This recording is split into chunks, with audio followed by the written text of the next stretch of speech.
And we're back. We are. We are. And the cult grows. I guess. Who is this person that you convinced to destroy 30 of their dollars? I can't remember his name. Their hard-earned cash. Shoot, starts with an H, doesn't it? Let me go look at the chat. Where is he at? What is his name? Heltron. Right. Yeah, that's what it was. Heltron, whatever. Yeah. I'm sorry, Heltron. It's not worth your time. Just go set some $30 on fire and return the game. It's the same thing. So yeah, I mean, I'm sure you've noticed my attitude's kind of changed with the game. It just became fucking repetitive. Like I'm at German levels of like, I'm not rage playing it. I'm bored playing it. You know what I mean? Okay. Yeah. Like I'm playing it and I'm like, okay, fucking move it along. I don't give a shit. Like it's just the same thing over and over. Well, no. Hold on. What's the difference between rage playing it and bored playing? Because I was bored rage playing it. Like he was rage playing it because he was bored. Well, I was waiting for it to get good. I was like, all right, well, maybe this next mission will be good. Maybe this next mission will be good. Maybe this next mission will be good. The difference is I wasn't yelling at the top of my lungs in the podcast about it, and you were also like, you post a bunch of shit on Discord, which I haven't done at all on Survive. I'm just, it's like that, like 4. Like what I was doing in 4, that was me rage playing 4. Like I was just like, fuck, like, can we just fucking get through this shit? This one, I just, it hit repetitiveness and the checkpoint that happened and we lost all our shit. That really like fucked with me. And I was like, dude, like, are you fucking kidding me? Which I come to find out we can go back and forth, which is nice. Yeah. Yeah. That's why Chris told you should keep playing it. Mm-hmm. Yeah. But even still go back and forth to do what? The same shit that we've been doing for the past 20 hours, right? Well, yeah. To beat the game. Yeah. It's just like explore more map, find another teleporter, get memory boards, blah, blah, blah, blah. And then, so I think I would have beaten the game today. But apparently I need 200,000 coupons to fucking start the fucking battle or whatever the fuck. Yeah. And I was no. I was like, no. Those are easy to farm though. Just do one of these singularity events. I fucking hate doing those. I hate doing them. They're not fun. Yeah. No, by yourself, they're not fun. Not the online ones. The ones that the ones on the map, right? That's what I'm saying. The single player ones, they're fucking boring as shit. Like it's just wave out, it's wave after wave. Okay, got it. It's not fun by yourself. True. Yeah. I have way more fun playing with you guys because it's chaos, and yeah, it's by yourself. It's just like, it fucking sucks. Like I really wish they added the multiplayer to the single player stuff. Even if they just limited it to 2 people. Yeah. Yeah. That would have been nice. So I think that's a major fault of the game.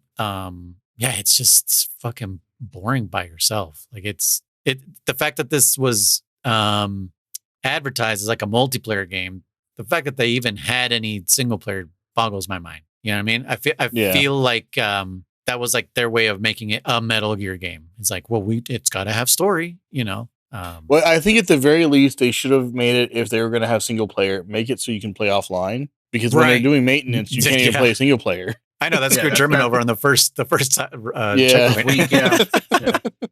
He's like, "What the fuck? I'm just trying to play by myself." Yeah, that's really stupid. Yeah, yeah, but I mean, it's got potential. Just before I hit record, you guys said there seems to be more end game, like post game, than there is single player game, right? Yeah. Or whatever you would call it. It's like village versus not village versus, but it's like regular versus G rank, right? It's like here's this, and then here's a whole bunch of other shit. I mean that's what Chris told me, and I believe him because I was the first one of us to beat it, and so I was like, there's still fucking a lot of shit I have yet to do. Like I haven't made any legendary modifications. I've yet to do like a bunch of shit with the weapons and armor. I knew there was like an even higher level of weapon crafting, and I was like, I beat the game and I don't have that yet. What the fuck's going on? That's why I was like, all right, but is it more to this same content? You're still just doing the same things? The same content as far as I know, but I couldn't tell you. I don't know. If Chris knows more, maybe he can say it, but he's the one that said that there's Is there like different types of missions? Because if it's just the same thing, then I quit. Like it's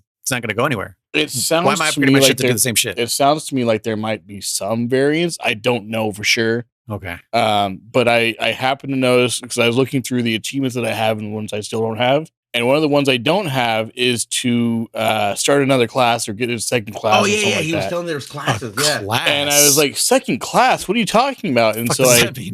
yeah, so I looked it up online. I was like, Metal Gear Survive second class. And it says, oh, yeah, after you beat the main campaign, like you do this one thing and then you get a chance to like start a second class or something.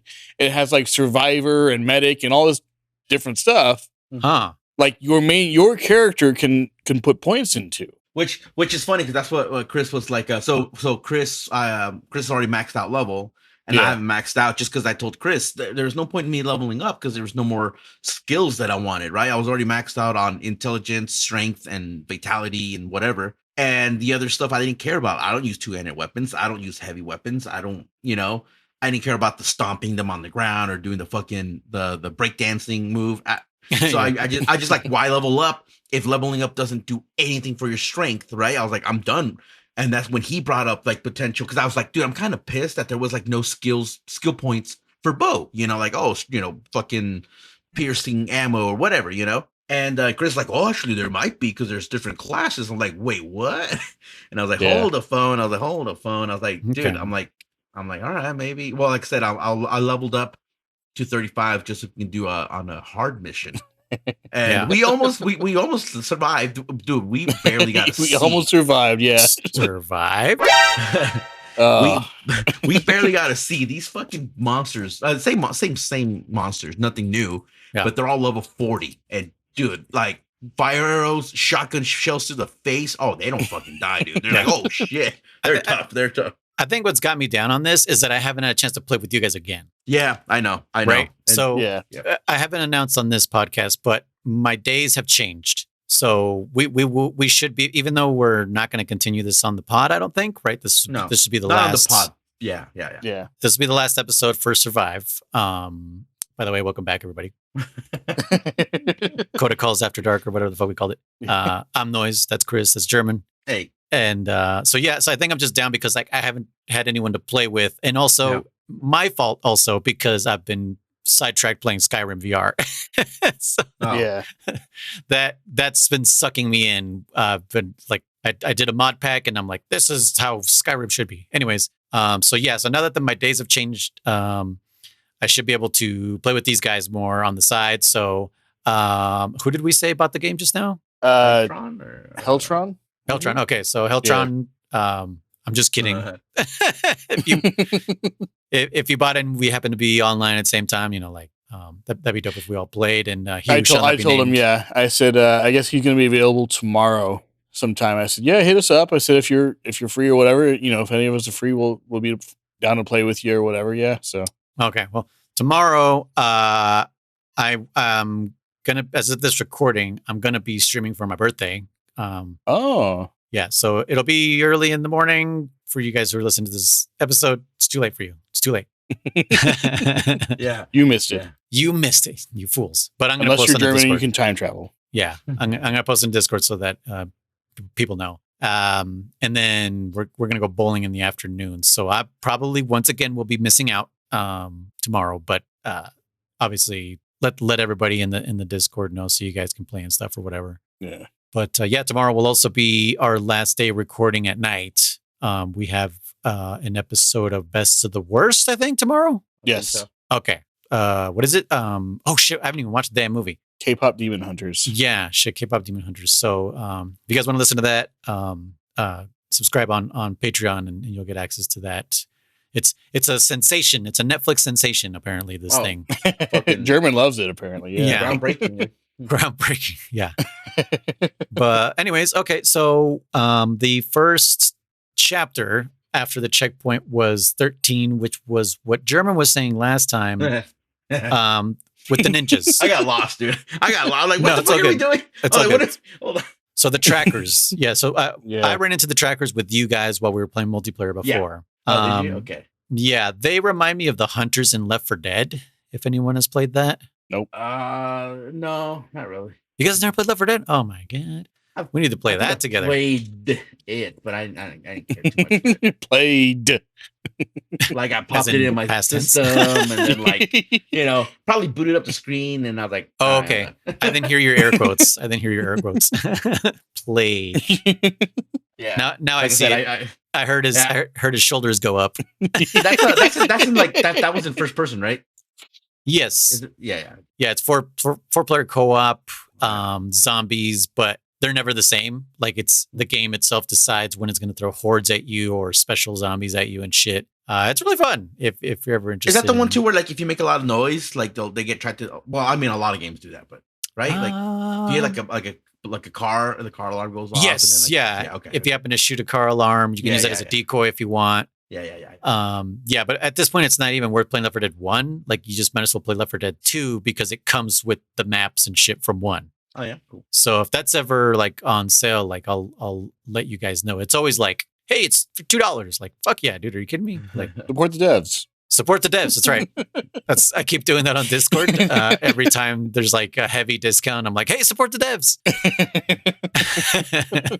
Oh yeah. So the game I'm going to be playing, I'm just letting you guys know because people listening won't know. But I'm going to be playing Outlive. Our buddy or one of our listeners, one of our buddies now, Wardo, was like, I want to get it for you, and I was like, oh, you're going to support the devs? Because it's like $2 or whatever. And he tried to gift it to me, but since he's out of region, you can't gift out of region. And I told him, I was like, oh, dude, like I appreciate the gesture, but I'll get it anyways. I was kind of interested in playing it, so that's what I'll be playing tomorrow. Nice. I don't really know much about it. It looks kind of like Outlast, and it's a horror game. So, okay. But yeah, Left 4 Dead, you guys like that would be a dope co-op game to play together. I'm sure people listening are like, oh yeah, that shit's like 20 years old, which is crazy. That we actually need to get German to play Minecraft. I knew it. I knew he was gonna. Well, if there's modded Minecraft, dude. If we get him to play that mod that I had with the zombie hordes, and the guns and all that shit, and the airplanes and stuff, and trains, it's nuts. Hold on. By the way, actually, and Metal Gear sound effects. Right, that's right. Yes, when you create weapons, it literally has a. Like when you pick up a weapon and stuff, it's unless Steve has a mustache and is smoking, then I don't care. You can make your own. You can make them look like whatever you want. No. You get it was Metal Gear Solid 4. We can. I know, but we can all be different versions of Snake if you want. Hold on. Speaking of Outlast, actually, our I can say that now officially. Our Soup told me about that game. We went for lunch one day. And we were talking, blah, blah, blah. And he was like, talked to your lunch? To my Soup. When he said soup, I also heard food. Supervisor. But then I understood what he was saying. Yeah. No, it was the same. Okay. But we were talking, and anyway, our soup now, because we have the same soup. Yeah. We're eating the same soup. You share soup. The point is, one bowl, 2 spoons. One coworker. Oh my god. No, 2 straws, Chris. It's better, easier. Okay. That's so much more graphic. Chunky soup.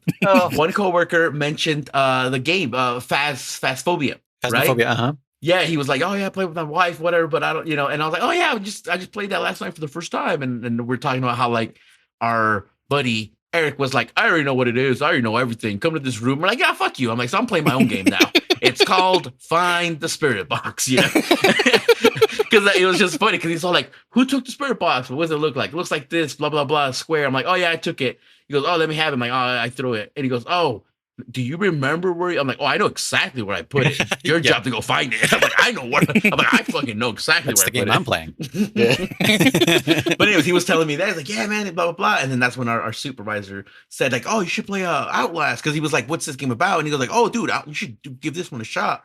And I told him, like, "Oh shit!" I'm like, "This is kind of scary." I'm like, "Well, fuck it, I'll give it a shot. I'll see if it's out there." So you said it was like $2 right now. Which one? Joyce, you said Outlast? No, Outlive. Oh, Outlive. Oh man, they both start with an O. Yes. Well, they look very similar too. That's what I'm saying. Is it looks like Outlast, but they have nothing to do with each other. But it's the same kind of thing. But obviously, Outlive is a newer game. Outlast came out when the PS4 came out, so that's like a 2013 game.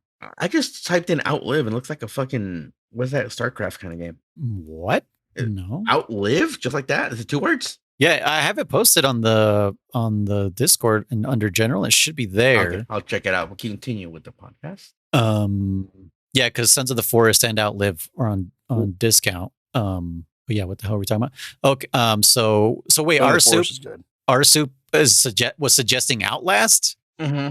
That's funny. Yeah, I played that. That was the first game I played on PS4 actually, because was he my roommate at the time? I think so. He bought a PS4, and I might have told this story before, but he was too scared to play. And I was always down for like scary games, and I was like, well, I'll buy it for you, and I'll play it, and you can watch. And he's like, okay. And so yeah, and he I don't know why he always did this, but he was always like asking like my opinion on things. He's like, oh, what do you think of this? What do you think of that? Like with the Xbox One, he was like, oh, should I get it? I'm like, nah, bro. Like it's not. I'm not an Xbox fan, but also they don't seem focused on games, right? When they announced the Xbox One, it was like, you can watch fucking sports on it, and it's got a camera. You have to buy it with the camera. That's why it's $500, or whatever the fuck it costs. Was it 400? Yeah, it beats me, but yeah. But anyways, yeah, he would always ask my opinion on that. And he's like, what do you think of the PS4 controller? I'm like, it's fucking chonky, right? When you switch from PS3 to PS4, like you're like, this fucking controller feels like for adults. And when you go back to the PS3, you're like, oh, this is kind of small now. Like you completely, same thing with like probably the DualSense, right? From PS4 to DualSense, it's just like, whoa, this is a completely different feel and stuff. It's crazy, isn't it? and I've never played with the DualSense. I've touched it, but I've never played with it, right? So it's that's what she said. Yeah. But yeah, how the hell did we get on this? Oh, I don't know. Outlast. So this is where German went ahead a little bit on accident. I didn't clarify, I guess, enough, but this is where you meet the ninjas and the grabbers. The grabbers. Right. So the map changes and we're now in the Africa map. Yeah. Right. Well, at first you think you're home. You're like, are we home? And then, like I said, it's like, oh no, there's still fucking more zombies or whatever they're called, infected. Right. Yeah. And by all means. So this is where, like I said, you get that one cutscene where, like I said, the character named Dan, the NPC, looked just like my character. So I thought it was like some time travel shit going on. And you also meet Seth here, right? Right. When I saw the name Seth again, I started cracking up because you're like, it's such a normal name. And in my brain too, man. Yeah, and in my brain, I'm like, sorry, Seth Rogen, for having such a normal ass name. Like I don't know. But it's actually a biblical name, and so is Daniel. So both of those are biblical names, oddly enough. No, but you're all right. I was also kind of getting a tiny bit burnt out. I mean, this part revived me a little bit, right? Because all of a sudden it's like, oh shit, some plot thickening. Like, oh shit, Sahelanthropus is out there. Go find it, right? You're like, oh shit, cool, right? We're like, I don't know if I mentioned this last time, so I'm just gonna repeat if I haven't. This is where the AI pod comes in, and it's all like, I got one more recording, and it's all like, it's a message from Good Luck. It's a pre-recording, and it's all like, if you're listening to this and I'm dead, he goes, I'm sorry. He goes, you're not home yet. Like, I need you guys to destroy the King of Dust, right? Lord of Dust, yes. Lord of Dust. And that's where he tells you, like, yeah, like, so you're like, oh shit, okay, there's still more. There's plot thickening again, right? But you are right. It is more, go a little further to the next wormhole so you can come back to base with all your supplies, and then go to that wormhole to go a little further to get to the, and that's all it is. A lot of that repetition, right? Yeah. But in this next section here, I did find it a little interesting that here we find I found a walker. You finally found a walker. I found another D-walker. Not only that, but you go to the quarry for that one mission that you guys hated with the kids. Also in the middle of that quarry is fucking Eli's ship. From where he do his battle with him, right? Oh, really? I didn't notice it. Okay. Yeah. Did you find it, Chris? Did you find the ship? I don't think Eli's I did. Boat? No, you didn't find Eli's boat. Oh yeah, it's out there too. Eli's boat's out there. Are we? I just thought about it. Are we where we fight Volgan? Because we have to go through like a tunnel. Oh shit! Right. Every time we go out into the jungle, we're going through a tunnel. Yeah. I just kind of thought about it. I think we're somewhere near there. It's got to be.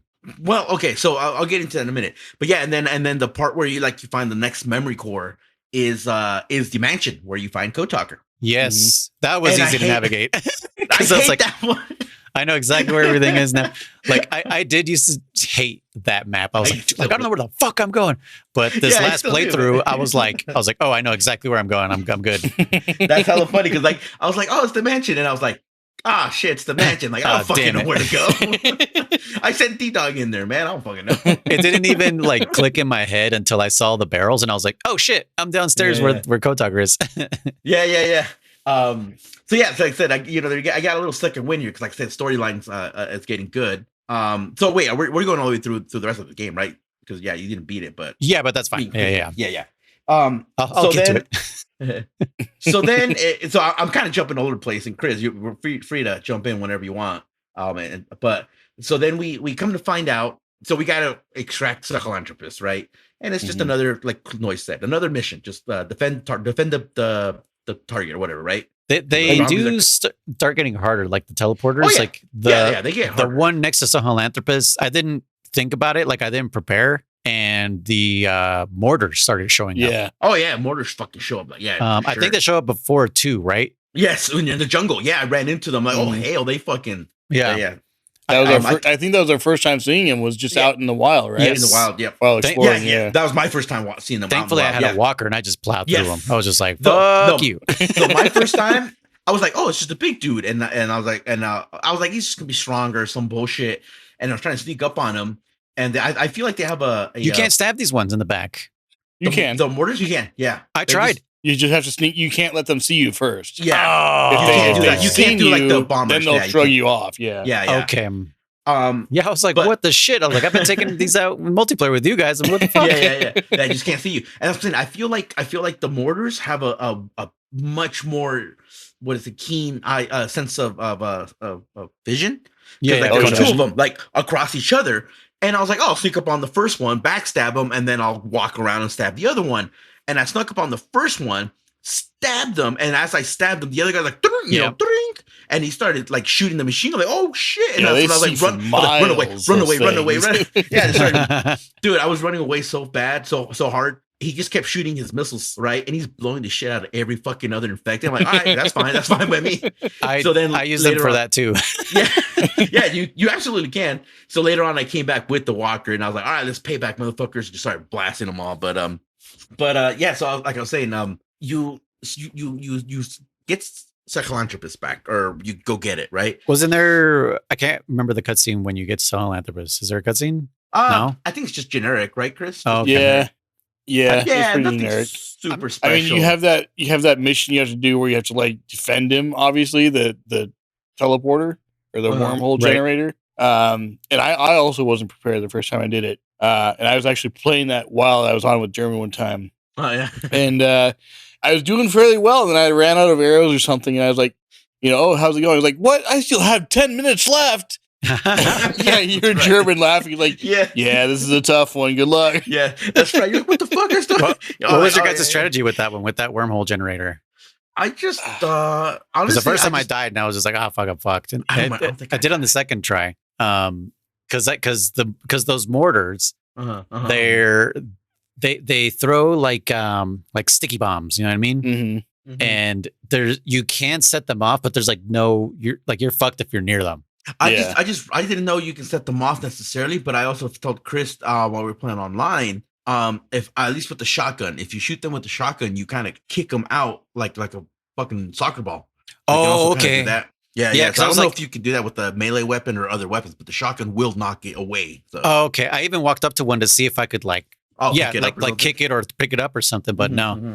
Okay, that would have been a cool strat, but. Yeah, so like the first time I died because I got stuck in the little shack and they just like kept chucking those sticky bombs. And I was like, I'm fucked.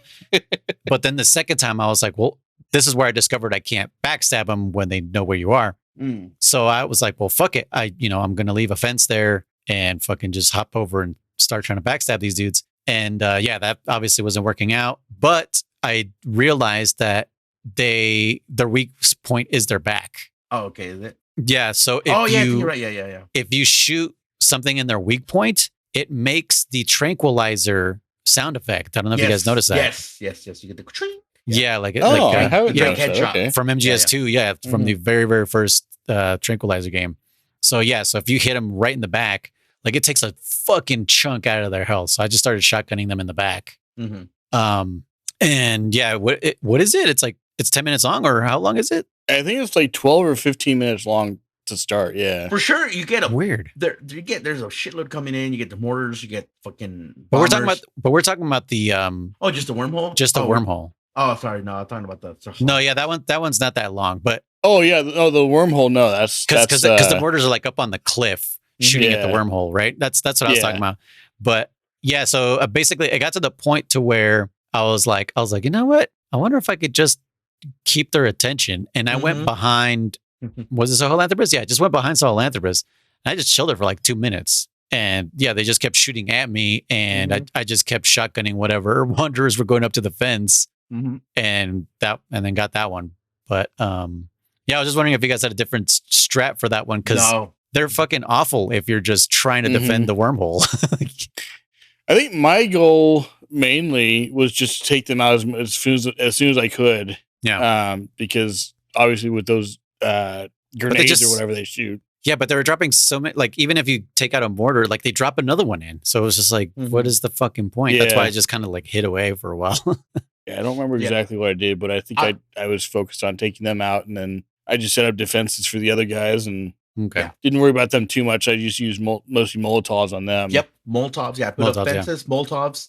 I put up a turret, and then I would you shoot the hell out of the mortar, and then throw Molotov down below, kind of walk around, shoot them with arrows, go back, pick them, and then just kind of rinse, repeat. But I did kind of do that strat you were talking about, Noise, where you just kind of get their attention, and they were just shooting, and I was like, I'm kind of safe right here, and they're really trying to kill me. Okay, I'm gonna stay right. I was like hiding behind a perfect indestructible object. I'm like, cool, you can shoot at me all day long. I don't care, And I just made it so I could shoot the guys that were at the fence, and I was like, fire arrows. I'm like, cool, I'll just stay here. And then that's literally what I did. Yeah, yeah. And I almost did the same thing with Sahelanthropus, because they have like a little hallway that they have to go through, and you have like a big fucking hill that blocks everybody. Except for one mortar that kept, like, he would throw his thing and they home in, by the way. Oh, yeah. I didn't know that. And it started homing in on the fucking drill. And I was like, dude, what the fuck? Like, where's this coming from? Like, I couldn't see where it was coming from. And then all of a sudden I see it like go around the corner, like bending, like fucking a wanted bullet. And I was like, what the shit? And yeah, but for that one, I just had like some fences right there. Some of them kept falling off the top of the cliff there. But I just had the fucking lawnmower blades going. And yeah, that one it wasn't too bad. I did that first try. But yeah, the mortars are annoying. They can be annoying. They were annoying just because they know where I am. Yeah, in the online, the hard mission me and Chris were trying to do. Dude, they were spawning in like crazy. Like we were having jeez, yeah. Nonstop. Like what was it, 2 per building almost. You're like, dude, I just took one out. Now there's 2 more up there. Like, son of a bitch. They were relentless. And like I said, it doesn't help that the regular infected don't die as easily. You're like, dude, have you found the blueprint for flame arrows yet, Noise? I think so. Because those are really good against the mortars. Because it does take damage. Yeah. If you can manage to hit them either in the head or like high up, geez. It'll do, you can take him out with 2 or 3. Dude. Okay. So hold on. So we were doing that online mission, and I had a mortar, and I was like, all right, I'm close enough where I can hit him with the fire arrow. And all of a sudden, Chris is like, oh, there's a mortar. I was like, yeah, I got him. And Chris is like, okay, I'll get him, or something. I don't know. Like, we kind of talked over each other. Well, it was the ones with the pyramid heads. Pyramid heads, yeah. Yes, the mortars started having pyramid heads too. And so this motherfucker, all of a sudden I see the guy go, ching, and his fucking helmet blows off. Like, whoa, shit, what the fuck was that? And then I see ice element, because I knew Chris was using ice arrows. And I was like, Chris, was that you? He goes, yeah, I told you I was going to fucking snipe. I was like, what the fuck? You sniped him from that far away? And Chris was like, call me Legolas, dude. I was like, son of a bitch, Chris, why don't you like this at other games? God damn, dude. Chris headshotted this mortar from other side of the map almost. I was impressed, Chris. Let's just say that much. But yeah, Chris knocked off his helmet like no one's business. And then I just hit him with a couple fire arrows. Next thing you know, I was like, all right, that's one done. But we did forget to mention that last episode, right? The pyramid heads that showed up. Yes. When we were playing online, I was like, wait, what the fuck is going on? Why is there a goddamn pyramid head? And then I was like, oh yeah, I guess Konami, so whatever. Yeah, so I remember I first saw them before you guys, right? I was like, oh shit, pyramid head. I'm like, what the fuck? And I was like, what the hell? I thought I was tripping when I saw it. Yeah, and at first I was like, okay, it's the non trademark infringing Pyramid Head, right?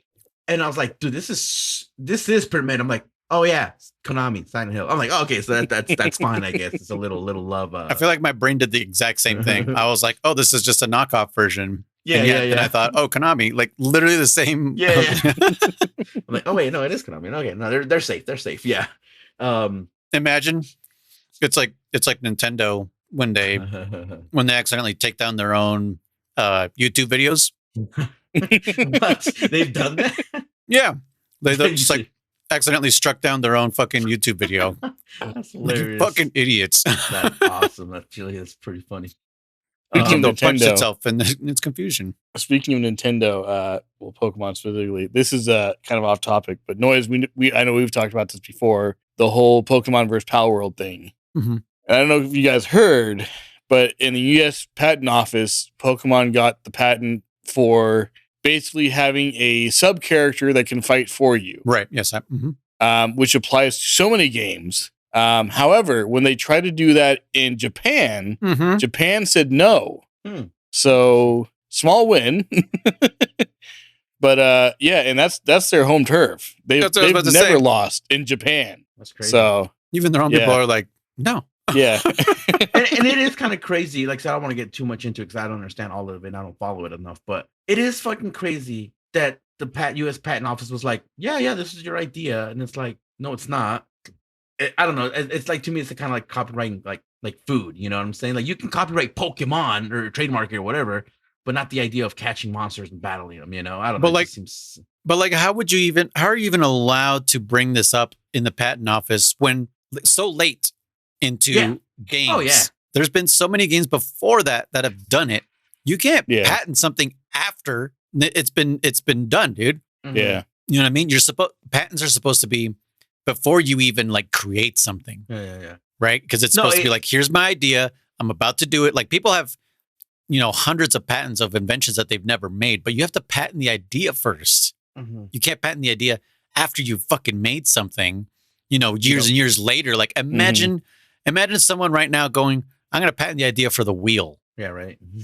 Like no one has it, so it's mine. Yeah. Exactly. No one has the round patent for the wheel, right? Turns, yeah, you can't do that. Yep. That's literally what they're doing. It's fucking stupid. No, it is pretty silly, and yeah, like I said, it is. When I heard that, when I first heard it, reading that headline, I really thought it was gonna be like, oh yeah, it's gonna say like they failed or they're rejected, and it's like they got it. I was like, they got it. I was like, oh, okay, it's kind of interesting, but I don't know how they got it. Nintendo lawyers are the most savage lawyers on the planet. Like, no company has lawyers like Nintendo. Somebody was talking about, I don't know, I'm sure we're gonna go on a quick tangent, but they were talking about how like there's the potential that like they were obviously like lobbied and they were like, hey, we need this to pass, otherwise you won't get this kind of it's pretty clear that's what happened. Yeah. And like I don't remember what it was though, but they were like, oh, what a coincidence, this passed at the same time that whatever they need this or whatever. Yeah, I don't remember exactly what it was, but I was like, but again, it's all conspiracy and who knows if it's true or not. But it was like, yeah, it is perfect timing that they passed this patent that shouldn't have passed or even have been considered. Yeah. And now that you're saying that they lost in Japan, you're like, okay, that's kind of interesting. Because now it makes it seem like that one guy's video is like possibly holds more water than what we thought. Yeah.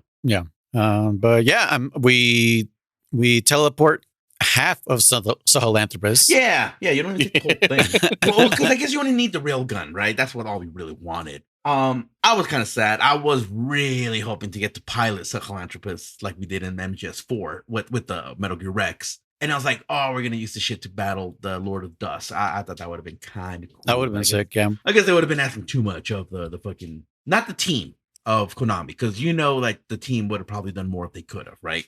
Speaking of which, I don't know if you saw, I posted a MGS5 mod where you can use battle gear. I saw that. I saw the post. Yeah. That's pretty sick. I was like, what the hell? Like, I'm gonna go back just to do that. And just destroy everything even more. Jeez. Hell yeah, dude. Fuck yeah. They wanted to. It's just I don't know if they ran out of time or because Konami probably. I guarantee you, for me, it sounds more like Konami was like, no, we'll make it DLC or we'll some bullshit. We'll make it the deluxe version. That you got to buy the game again to get it. Because they have the model. The model was in that room. Yeah. And you were upgrading it and doing all this stuff. And you can only deploy it. You can only deploy it. Yeah. on select Ooh. missions. Not even like in Peace Walker, you could deploy Peace Walker on any Seek on any mission. That was that was always so funny. Just seeing those fools die. It's like they're dude like, on like the E&D soldier, missions. Yeah, you're like soldier use machine gun, soldier use Mac 10, and it's like Zeke use railgun. Zeke looked at the 20. Yeah, you're just murdering random fools. Oh man, but yeah, but so yeah, we take half of it, right? And here's where we find out that it was kind of like the cause betrayal. It's like, oh, he betrayed us. Seth kidnapped Chris from right under our nose. And Leon fucking Miller over here is all like, I can't believe I let it happen. Literally reminding me of fucking Miller, you know, like, oh, God damn it, I blame myself. Like, yeah, I do too, asshole. Like, you literally said we're going to keep an eye on you. You literally said minutes ago, because Dan comes into play too. And they're, and I think Dan like says something along the lines of like, or someone brings up this whole like concept of like, there's a, what do you call it? An enemy amongst us kind of thing, right? And Seth's like, oh, don't believe him. He's lying. He's a liar. He killed my whole unit. Blah blah blah. This and this. And so that like liar is lying. Liar's lying. So Seth's like, look, we're gonna keep an eye on you. And Seth's like, do whatever you have to do. But you know, all I know is that Philanthropist is over here. And anyways, you do that, and then he's like, he took it from under my nose. I blame myself. Like, I do too, asshole. You're the guy with you're the soldier at Mother Base, right? Or whatever FOB now is called, right? So, anyways, yeah, you get that. And you find out Seth is a bad guy. Dun dun dun. You know. I also want to, So I'm gonna jump around a little bit because I beat this a week ago, so I don't remember 100%, Chris. But at some point in the game, it is revealed that there is time play involved. That actually, Lord of Dust, that we're not on some distant planet, as it was stated earlier, right? A planet that looks just like Earth, but it's different at the same time, and is infected with infected. Nice, overrun with infected. Yeah. We're also not in some alternate dimension called Detail or nothing like that. Nope, this is Earth in the year like I don't remember 2099 or something. I don't know, maybe even further. But the point is that the Lord of Dust is actually nano machines. And I was like, oh, okay. Nano machines suck. Yeah. Yep. They just kept evolving, and something like that, right? Kind of bullshit plot, but still interesting enough. Like, oh, finally, Metal Gear, something referencing the main story of this whole game, right? Yeah. And then also Foxeye, that's it. Yeah, exactly. Yeah. And then also turns out that this has been like a repeating loop. That is pretty much a self-fulfilling destiny, right? Like the wormholes are like are gates to the past. That the fucking the Lord of Dust, I can't remember exactly what it was, but the Lord of Dust uses the wormholes to go back in time to consume material and kind of at the same time ensure its creation for the future, so it can just kind of keep doing it, something like that, right? So I'm like, that's essentially what they said. Yeah, interesting. So I'm the like, Lord of Dust is Katamari. He's just just gathering more and more stuff. You know what? That's what's funny. That's why he has all those segments, maybe, right? Because it's like at each segment is a successful time travel, right? Yeah. And so I think Good Luck is the one's like, he's like, you need to stop him here, like stop him now, so we can stop this fucking loop and ensure the future's the world's future, whatever, right? And so you're like, okay, that's your next mission. Like, you got to destroy this fucking thing, right? And so going back to the game, Seth betrays you, and he's got Chris, and he's like, I'm going back. Oh, he forces Virgil to teleport him back to Mother Base or some shit like that, and he also locks all the other Mother Bases, right? All the other portals, so you can only go back to Mother Base. And then Dan comes in, and by the way, Dan to me has a pretty strong Asian accent. I don't know how I feel about that. Like, I mean, I think it's funny that he looks Asian enough, but I don't know, he just sounds not racist, but I'm surprised he didn't fucking like the separatists in episode 1 of Star Wars, where clearly the invading army was like Chinese people. Now there are 2 of them. Yeah, dude. Yeah, it was like that. I was like, dude. I'm surprised he wasn't fucking L'ing his R's and shit like that. You know, because I was like, not have made that deal. Yeah, I was dude, it's damn close to it. But anyways, yeah. So Dan comes in. He's like, I can help you, and he's like, I don't want to do the voice. He's like, I can help you. He's like, I know. He's like, I told you he was the bad guy. We're like, oh shit, I'm sorry. I should have believed you. what the fuck is his name again? Dan, another boring name. Sure, believe you, Dan. Sorry to all you Dans out there, like Danny Boyd. Not just kidding. And so he's like, oh, but I'm kind of good with computers. So I had a what is it, Ex Machina? I can get into another one. He's through like, the back gate. Yeah, I can wipe Windows and reinstall it. Yeah. and then so the plan is like that. What's his face? Leon Kennedy. Holy shit, I forgot his name. You fucking made me forget now. Miller, Seth Miller. Seth? No, that's the bad. Chris, help me out here. I don't remember either. Leon Kennedy. Reeve. Yeah. That Reeve is he's like, all right, I'll go up ahead, and like we'll pretty much I'll be your backup. So then you can go back to whenever you want to confront him. You can keep doing missions here if you want, But so you go back to FOB or to Mother Base, and you trigger a fight with him. And it totally reminds me of the boss with actually the senator. I was watching Chris do this one. Nanomachine, yeah. He grows big. He gets buff. He gets fucking all muscly and shit. Interesting fight. Nothing too hard. I was able to defeat him first try. Chris took him a couple tries. I also noticed that Chris kind of liked to run around his entire Mother Base and have Seth destroy everything he's worked for. What the fuck? Chris was like running around, and the dude's like shooting because he kind of becomes like a hybrid mortar, and he's like a mortar and a ninja guy. Ninja. Yep. Tracker. Yeah, a tracker. Because he can do like, you can shoot mortars, you can shoot machine gun, he can jump at you, he can do like the fucking hurricane kick. So Chris is running around shooting him and shit, and like I don't think I've still. Oh no, I have seen the hurricane kick. Yes, yeah. And it's funny because like this guy's destroyed all of Chris's shit, dude. And I'm like, and Chris died at least twice. Chris, how many times did it take you? I think it took me 3 or 4 tries. Yeah, 3 or 4. Yeah, I was gonna say. I think. Yeah, maybe on the third time you got it. But nonetheless, yeah, he's destroying everything Chris has built. And I didn't want to say anything, but dude, I just hovered around Virgil. Yeah, and because Virgil can't be destroyed. Virgil's indestructible. Virgil's tanking. Yeah, so Virgil tanks all the hits except for like some of the when he jumps, at you. And, I was behind that and like the cinder block tower or whatever the fuck it is, that thing. Yeah. Oh yeah. Just behind those two things. Yeah, and Virgil will actually help you out too. Virgil will be like, "Oh, engaging attack" or some shit, and he'll shoot at him and stuff. It's interesting because it also gave me the whole like Armstrong concept because like he's like, oh, he like gets hurt or whatever. He starts like, powering up. Yeah, he starts powering up. Remember with Armstrong. And so I was like, oh, he's going to get health back. So, I ran up to him and I tried to stab him in the back. And no, he like shakes you off and I took massive damage and shit. And they're like, oh, you got to stop him from regenerating. And I was like, I'm trying to, motherfuckers. Like, how? I just got to keep shooting at him. That's it. That's all. There's no special little sequence. No, just keep shooting at him. Eventually you will kill him. Yeah, the easiest way I did is I just got behind him. So like anytime he would jump at me, I would dive at him. And if I was on the floor, which because I'm so glad it still has that from 5, where you can shoot from the floor. Oh yeah, absolutely. So I would dive at him while he's jumping over me, turn around and shoot him in the back. Oh, that's nice. And it was just rinse and repeat. We also find out here that Seth is not just a bad guy; he's actually infected, and they find out that the infected, the Lord of Dust, they're like a hive mind, more or less, right? They all share like the same kind of consciousness, almost. Mm-hmm. Because he keeps saying like join us, kind of concept. And we all float down here, George. Right.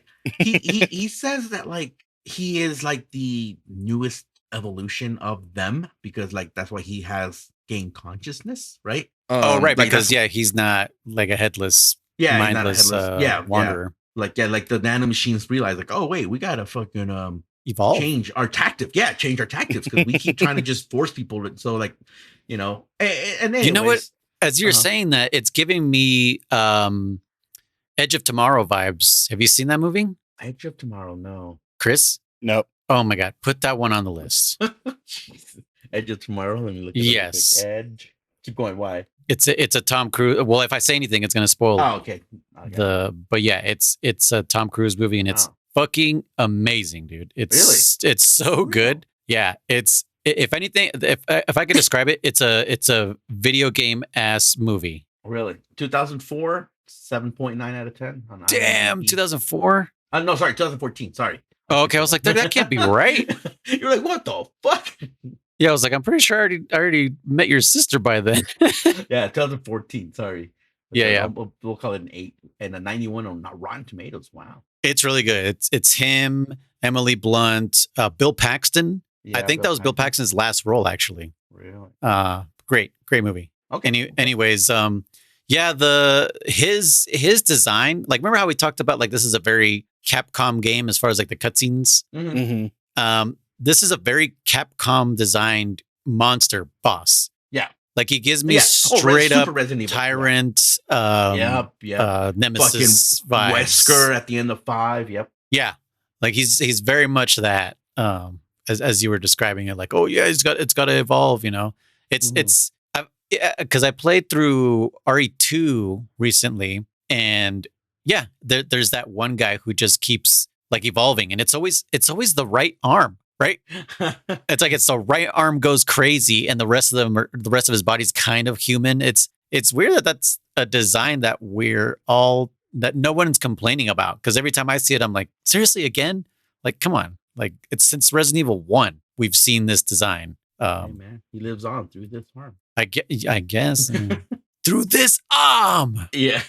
And yeah, so you know, we get this whole thing where it's like, yeah, you know, we our goal is to, I don't know, assimilate everybody. I kind of forgot. Chris, you can jump in at any point. But so I want to Chris is going to be quiet this whole episode. This concept here where I was kind of a little pissed because the whole point of Seth, there was no point of Seth necessarily. This could have been a throwaway character. This could have been Dan. But no, they decided to show the same character that we saw at the beginning of this cutscene for sympathy, for some reason, so we can be like, oh, I don't want to kill this guy. But, like, I didn't even know this guy. I don't even know my own character. Remember, we built our own character just now. just Thanosing his ass, like, I don't even know who you are. Yeah, no, seriously, it's like, am I supposed to feel bad? Am I supposed to feel sad or angry because he was my best friend and now he's a monster? Who did we feel that about? Was that in the last game also? I feel like that was pretty recent. We're like, who the fuck it? Like, I don't even know who you are. Like, I don't care. I don't remember. I know we felt that about a couple people. We felt that. We had hatred towards Jimmy until he blew the fuck up. Jimmy. Oh, damn. When he blew his hands off. Yeah. Jesus, man. Yeah. We were like, fuck this kid. Yeah. And I was already ahead, and I was like, ugh, they're going to feel bad in a second. But yeah, I guess after this is when they send us to Code Talker's house. Is it? Yeah. Oh, after you beat him, right? After you beat Seth. Okay. That's the memory core. That's right. I think so. That's where the memory core is, which actually this one I didn't have a problem with, even though earlier I was complaining. I was like, God damn it, another memory core. I think it's because I was familiar with the entire area. Sure. Like, the fog could have been completely missing for all I care. I was like, I know where this bridge is. I know where that bridge is. I know how to get in, and I know how to get out. I think Chris and I died in the same concept. I think, Chris, didn't you fall off a ledge and you thought you could land down there and died maybe? Oh, I did that too. It's like a cliff to the right where it's just like, oh, I'm just going to roll off of here. Nope. Instant death. No, I could see the water below me. I could see the river, and it wasn't too high. And I was like, I was literally hanging off. And I was like, I'm just going to jump down there and see if there's anything cool. Went down there, died. Like, you fucking asshole. Yeah. No, I dove, and it was just like, nope, you're dead. I didn't even fall like a foot. It was just like dead. Well, and I was worried because I'm like, I had just gotten a bunch of new recipes and gear. Yeah, so I was like, oh my God. I'm like, is that going to spawn at the edge of the bank, if you will? And yeah, it does. I'm like, okay, cool. It's like I was able to get all my shit back. But yeah, I was like, yeah. So hold on, just quick interruption here or for whatever. Yeah, Seth's right hand glows before. You realize you're interrupting yourself, right? I know. It's okay. Okay. It's okay. Right. Me from the future interrupting myself from the past. But Seth's hand glows, and then your hand glows. Oh, right. And then and you kind of die in this, like, and then you guys do the the mirror. You son of a bitch. No, that would be I wish. No, like when Seth dies, he's like on the floor, like kind of like, you know, and like you also fall down from like the stress or some shit of the fight, like very mirror-like. Midichlorians. Like, yeah. And midichlorian, son. Midichlorian. So what happens real quick is that what's interesting is all of a sudden, what's his face? Virgil's like, oh, Seth's fucking messing with my programming, whatever the fuck Seth did by stretching out his arm, has awakened my memories, and now I know the truth. Virgil tells you that he is also infected with the nanomachine. They call it dusk something. Dusk. I forget what they call it. Dread dust. Dread dust. Yeah. Dread dust. And it was kind of interesting. I thought it was still a little interesting. Even Chris was like, "Oh, that's kind of cool," because he says that like, when Virgil detected that he was infected, Virgil separated all the components that were infected from the ones that were not infected. And Chris on a beat goes, "Oh, thus creating two personalities." And sure enough, it's like, "Thus creating two personalities." You know? And I was like, man, damn, Chris is on it right now. Fuck, Chris. and so I thought that was kind of interesting. And so he says, like, yeah, so like he goes, now like the whole infection's gonna take over my entire fucking processing or some bullshit, right? And he says, like, I got 10 days or some bullshit. And he goes, 12 days. He goes, "Captain, also, we noticed that you're also infected." Like, "Well, you're infected? Oh my God, oh no." You know, everyone's like tripping balls. And right, he goes, like, it hasn't been revealed to everybody else. Yeah. And it says, like, "Oh, like you will completely turn, and by my calculations, in 12 days. Oh, what a fucking coinkydink." You know, you're like, get the fuck out of here, right? Dan is all about killing you right there in the spot. He's like, "Well, fucking put a bullet on this guy." He's like, you know, obviously Miranda's like, no way, it's the captain. We can't do that to the captain. Leon Kennedy is like, "I don't give a fuck, dude. I just want to go home," or some shit. I don't remember what he says, honestly. but yeah, so you know that you got this whole thing like, "At the first sign of you changing, I'll kill you," or some shit. You're like, "All right, cool, whatever." Again, our character is never in these codec calls, like ever, at all. You know, like might as well not exist. So yeah, you go get some memory, which I think it's just how to a better. Oh, I think you get data on how to maybe possibly destroy or maybe get the railgun working. I really don't remember.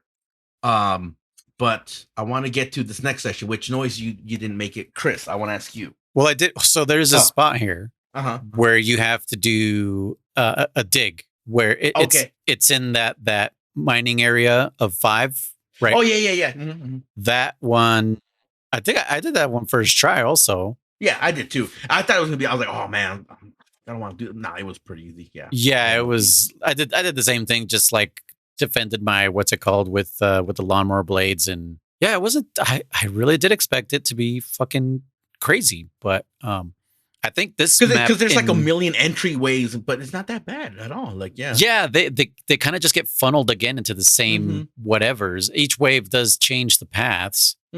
But it's nothing insane. I think maybe the second wave gave me the most problem.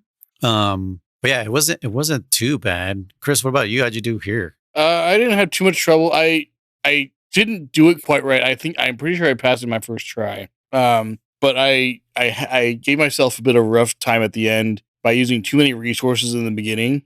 Like I set up too many gates and stuff on the paths and everything, not thinking like, oh, there's probably going to be multiple, you know, it's going to be hard. You're like thinking sections, like and like the end game dig is going to be a big one. Yeah.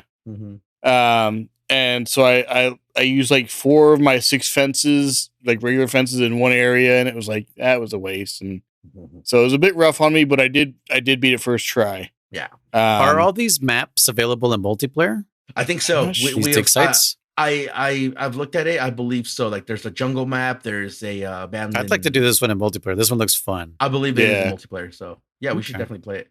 But so you do that dig. Like I said, me and Chris will. So me, Chris, and Helpman will. Maybe we'll see.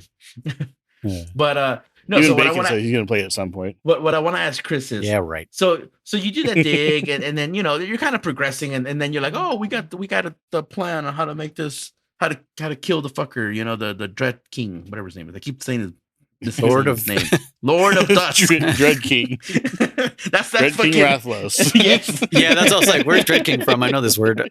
Yeah, but so there's a requirement to get to this next point, which is where I stopped because I was like, nope, I don't have time for this. And I was like, I don't have time for this. So I think when I play more with you guys and they reward me a bunch of coupons, I'll go back so I can finish the story. So we'll do 2 missions and you'll have enough. Yeah. Yeah, but that's by my 2 with the on-player. Yeah, easily. Yeah. But so you got to build the Archaea blade trap. Yeah, which is the first time we hear about Archaea in this game, isn't it? Yep. Mm-hmm. You need Archaea. 4 sensor units, 8 electronic circuits, 8 titanium alloy, 16 concrete, 32 steel, 1 battery, which I had all that. But I also need the points. 200,000 cubans. And I was like, dude, I just leveled myself up twice, you motherfuckers. That's exactly what happened to me. So like, I didn't notice the Kuban that you needed. And I had to get the titanium alloy. And I was like, gosh dang it, where am I supposed to get this? And asked German. I think he was on a lot of time I was playing. And I'm like doing all these missions and doing like the drilling and all that kind of stuff, like everything I could think of to try to find this stuff. And for like the first day and a half, I couldn't find anything. And then Like finally I got enough. And of course, now that I've got enough, it's everywhere. It's everywhere. It's freaking everywhere. I'm getting it in like random drops. I'm getting it in like pieces I'm finding on the ground and those washed up containers and everything. It's freaking everywhere. It's like, you gotta be freaking kidding me, game. I'm It's telling a you, dude. desire sensor, dude. It's a Capcom ass game. It's fucking using the desire sensor. Well, so I want to Patented point by out something Capcom. that I don't know if Noise knows.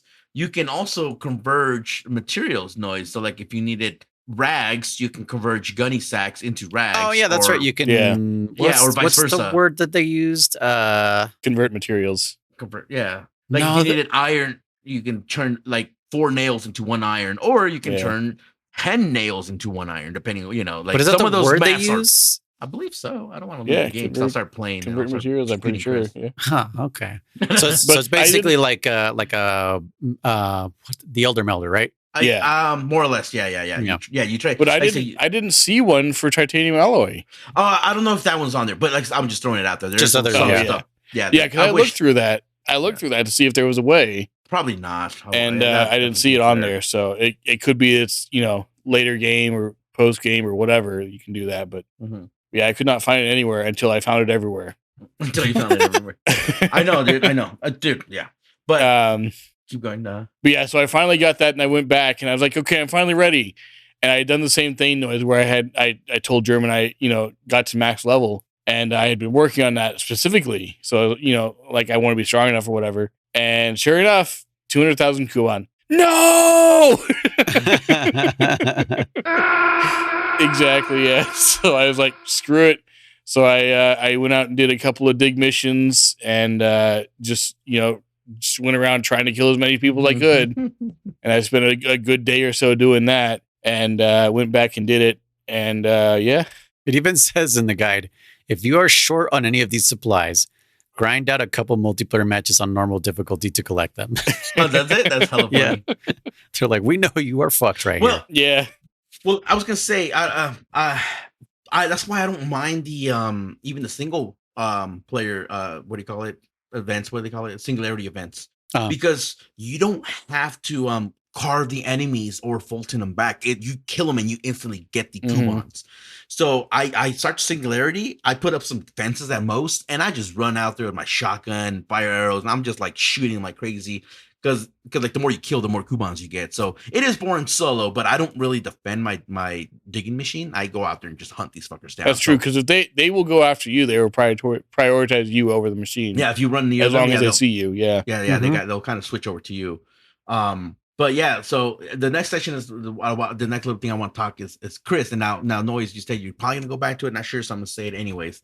Chris, this final fucking wormhole. That was this wormhole. You know what I'm talking about on the second map, in the far north.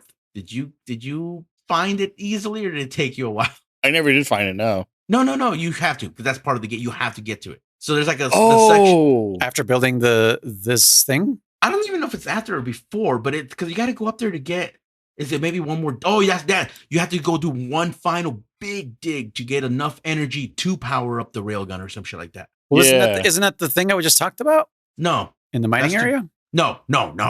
Right, Chris? Am I wrong, or is that area? I thought that's what that was, but I could be wrong. Yeah, maybe you're right. Noise. There's nothing more as far as I'm looking at the guide. There's nothing more. Oh yeah, you're right. That is the mining area. I'm sorry. Then okay. Yeah. Okay. Wait. So you got that with 2 Noise, right? Yeah. You got the mining area. I got the mining area. He's at the final battle. I just need to build the thing. Okay. So then it sounds like I'm the only stupid one here then, because here's what I'm trying to say.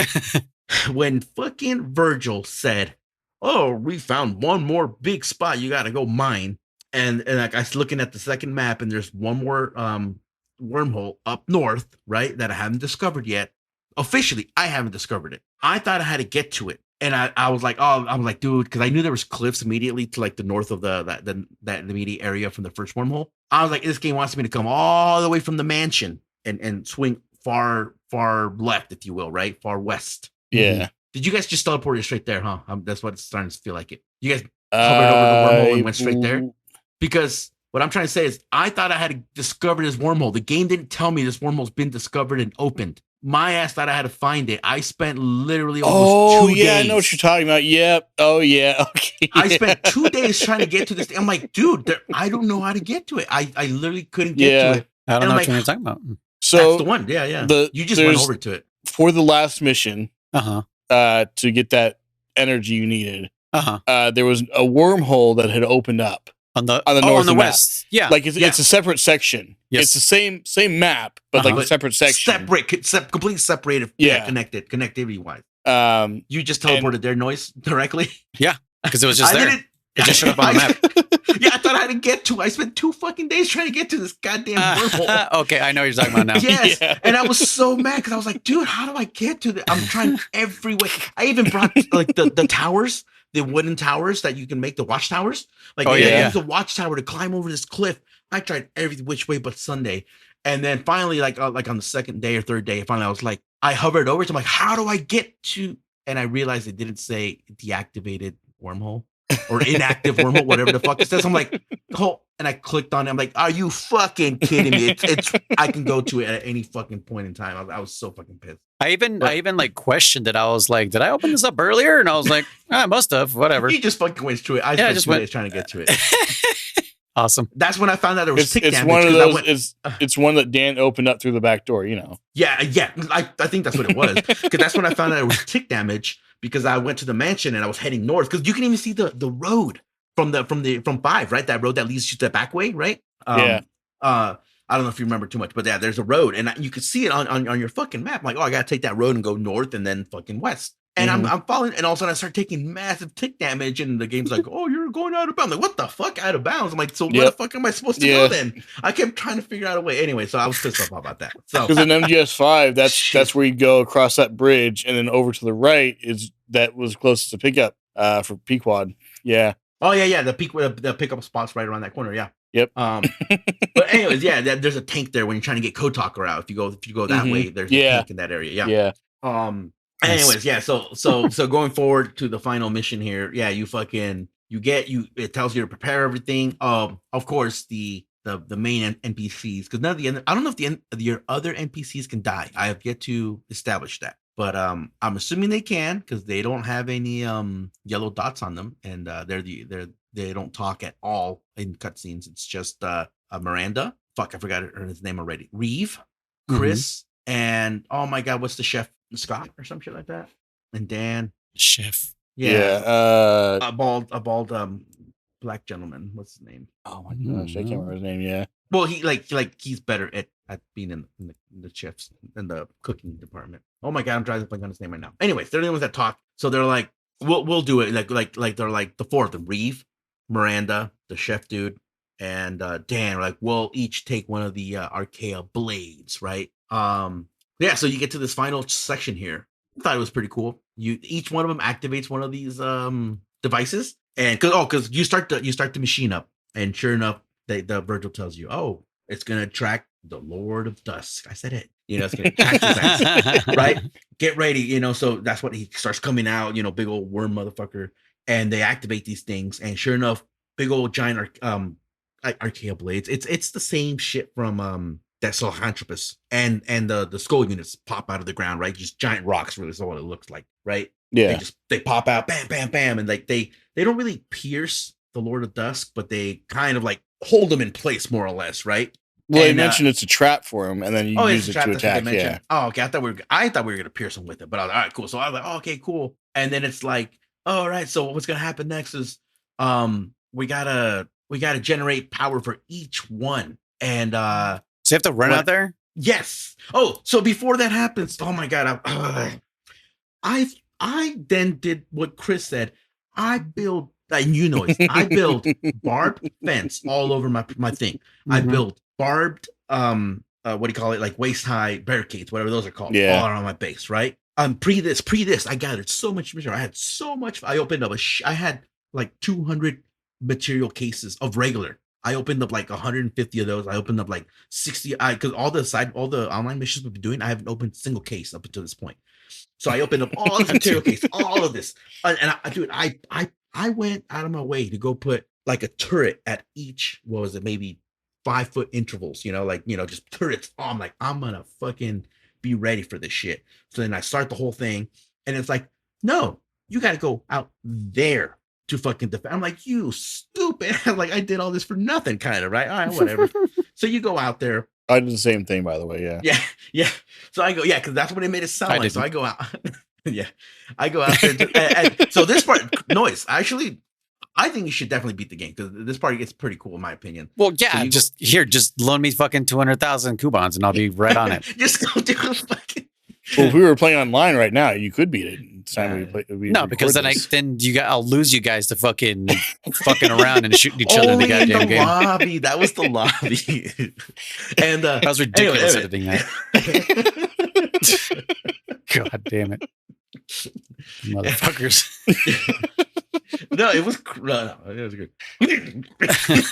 Oh yeah. The sneeze part. And then I do remember, like, why are you laughing? Because I started laughing. Chris starts laughing. Yeah, Chris like, why are you laughing? And I'm like, because you were laughing. Anyways. So this section is kind of cool, right? So I'm like, all right, cool, fuck it. So yeah, they go to the first one. You start getting hordes coming in. And they're pretty decent hordes. And like Virgil's like setting up. Oh, because Chris has also been like game Chris, not our Chris. Chris has been like, need to clarify. Like he's like I can help too because like I'm a programmer or whatever. It's like it's like, oh, setting up the defenses that Chris made. So Chris programmed some shit out there so like it generates fences and like I can't remember what other stuff generates. So the first wave, and I did pretty damn good at it. Okay, cool. It's like, all right, Captain, and so I think it powers up. Yeah, Captain. It does power up the trap. So then the fucking thing like skewers up even higher. And you're like, oh shit, cool. I'm like, oh, I got to do each one. I'm like, all right. So like starting the next one gives you like a minute to prepare, right? Yeah. So I'm pissed because I go back because you can go back, run into Mother Base to resupply. I already used up all my fucking iron and shit. So I'm like, I got nothing. I'm like, all right, I should be fine. I'm like, hey, if Game Chris put some stuff on the first one, the second one should have some stuff. So the second one deploys, and they start coming in, and I start getting like I believe you start getting bombers as well on this one. Mm-hmm. And sure enough, it's like Chris, like, oh, deploying the stuff that Chris developed. And it's like, all the stuff comes out. I was kicking ass. I'm doing really fucking good. And then I get comboed all of a sudden, like, because I started like I was in the clear. And I don't think there's a timer, by the way, but you can just tell when it's going to be over because of the drill gets like oh, it's almost you hear done. It kind of winding up. Yeah. So because there's no timer as far as I could tell, but point being is like I started getting cocky because I'm like, I'm not wasting any more arrows. I'm just gonna fucking melee these assholes. So there was fire traps that Chris built. There was barricades. I had barricades. I had grenades. I still had plenty of fire Molotovs. Like, so I started swinging at these assholes. I don't know how one hit me or got behind me. All I know is I got comboed 1, 2, 3 on the ground. I got up. I started running. I ran out of stamina. Guy caught up to me, killed me. And I said, I might have to do everything again. Yeah, I had to do everything again. Thankfully, this time, unfortunately, the kind of both. I already lost a bunch of material with my fences, but I didn't waste my material with the turrets and everything else I deployed. So I kept all that material, but you had to do it. I had to redo everything. And second time successful. I will say that's how it went for me. Chris, how did you do in this section here? Oh, so not only did I set up defenses at my base and then realized I had to defend these freaking turrets, I went to the turrets and set up defenses there. Oh, yeah? Yeah. So I doubly wasted material. You was that hell. And so yeah, I get up there and I'm setting up these fences and the barbed fences and all this kind of stuff. And I didn't do any turrets or anything like that, but I was like, all right, I got all these fences in the way. I got my fire arrows. I'm good to go. Like it says, oh, you expect more enemies than usual. So I was like, what does that mean? Okay. Should I double it? Should I quintuple it? Should I, is it exponentially more? Like, and so I was like, all right, I'm expecting like double the amount of people or whatever, No, it was way more than that. Oh yeah, no, it's usually like triple, quadruple almost. They don't stop coming. It's like, holy shit. So I went over there, and during that timer, because I had finished everything making before I started this turret, because I'm thinking as soon as you start the turret, they're going to start rushing in at you. Mm-hmm. But then it gives you that little countdown of like 1 minute or whatever it is, 1.5 minutes, and it's like, okay, so I have time to prepare. I was like, cool, I'll just go set up my defenses now, based on where the turret is and based on where it shows those little things are, I was like, that's easy. I'll just set up a bunch of fences here, and I set up the spiked barricades and the metal ones and everything like that, and get that all set up. And then 10 seconds later, setting up the stuff that Chris set up. I was like, what? And all these fences, electric fences, and everything pops into existence. I was like, you gotta be kidding me. This game is trolling me at this point. It doesn't really, I mean, it kind of hints that the game Chris did stuff, but it doesn't really tell you, right? And I was like, oh shit, if I would have fucking known you were doing all this shit, Chris, I was like, I would have developed half the stuff I have. But I think it handy, but still. But yeah, obviously they get harder as you go. But yeah, you finally do all. Did you die at all, Chris? Did you do it first try? The first time I did die, yes. Yeah, same here. First try, I died. Yeah, because it was on second one, like you. I didn't get cocky, but I kept getting stunned by those freaking mortars. They'd shoot you, and you get caught in that animation where you just shaking violently. And there was 2 of them, and they were alternating when they would shoot me. I couldn't move. You just got stunlocked pretty much. Yeah, I couldn't do anything. Yeah, and I died. You died. Damn. Yeah. Yeah. No, but second I died slowly to their damage. Yeah. Yep. But yeah. So once you do this, it's kind of cool because then it's like, well, not so much that it's anticlimactic, but it is a tiny bit because all of a sudden it's like, okay, Captain, everything's ready to go. Fucking hit it with the railgun.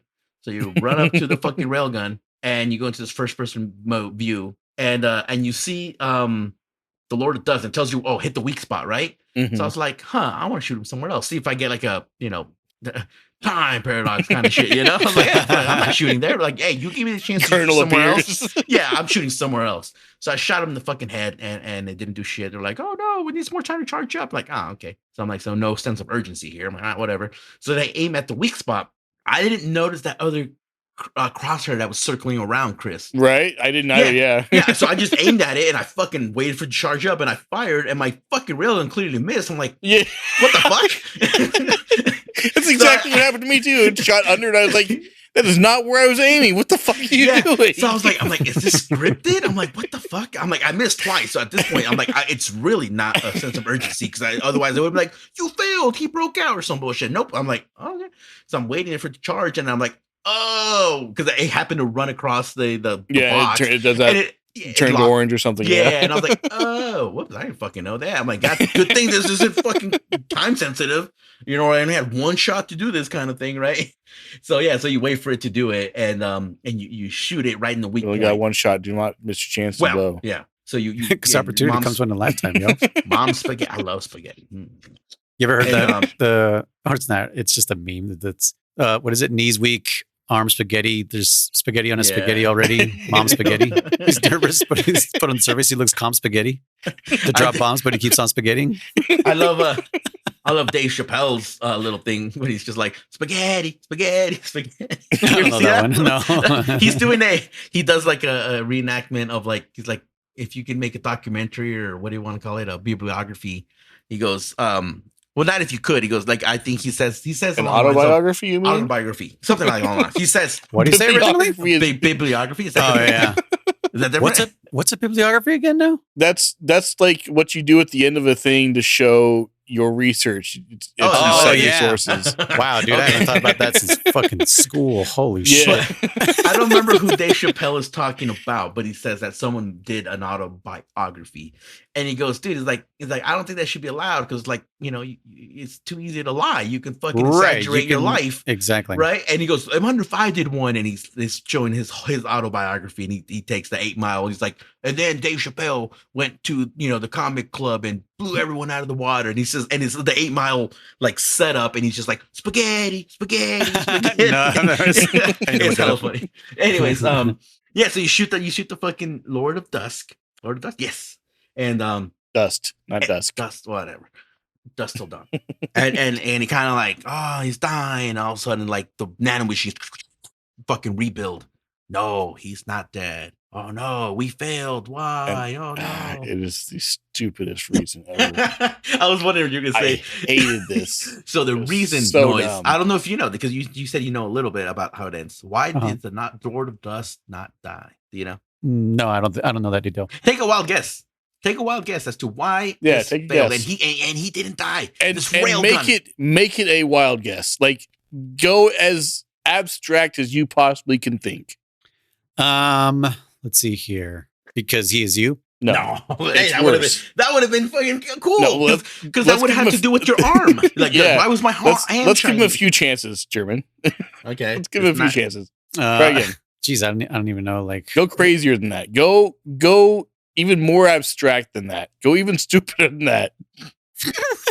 stupider than that. I think it's exaggerating a little bit. Like, don't think like Mars Attacks kind of stupid or nothing. But like, yeah, just like why didn't he die? Yeah, I love that.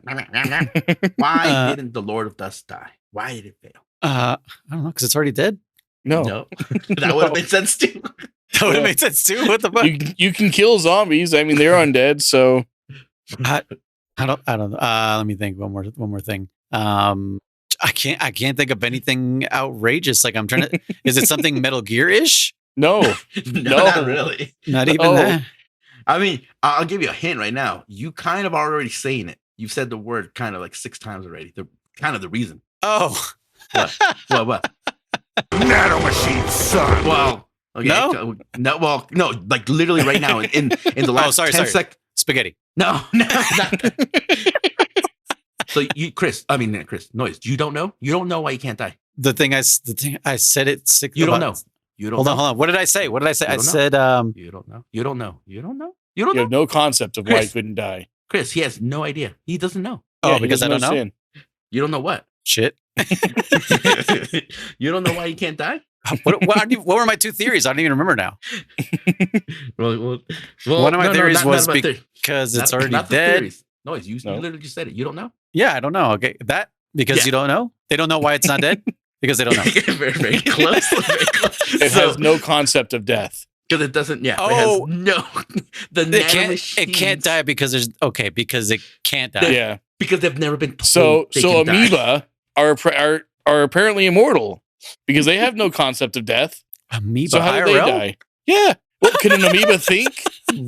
Do you think an amoeba has a concept of death? Chris right? was so upset. Yes. When they said this, I just about threw my controller across the room. I was so pissed off. I was like, No. of all the reasons, Yeah, all the reasons, of all the it reasons. can't just be, it regenerated because we didn't kill it enough, or it's too much, we didn't weaken enough. No, Yeah. it has no concept of death. So it can't Yeah. die. Virgil literally says, he's like, oh no, like upon analysis, the nanomachines have no concept of death. Therefore, they cannot die. What? Like, they don't know they can die. Yeah. So it's pretty stupid, pretty silly. And Not silly. Yeah. So Silly would be funny. This is stupid. So no, and the way they kill it is also stupid. So Yeah. Virgil, so now it's like, oh, what do? We failed. So Virgil says, oh, I will fucking merge with it and introduce The concept of death to to it. it. Yes. Mhm. Then and only then I will teach pulls you out- the concept of death. It is pulls out a essentially- dictionary and goes, okay, here you go.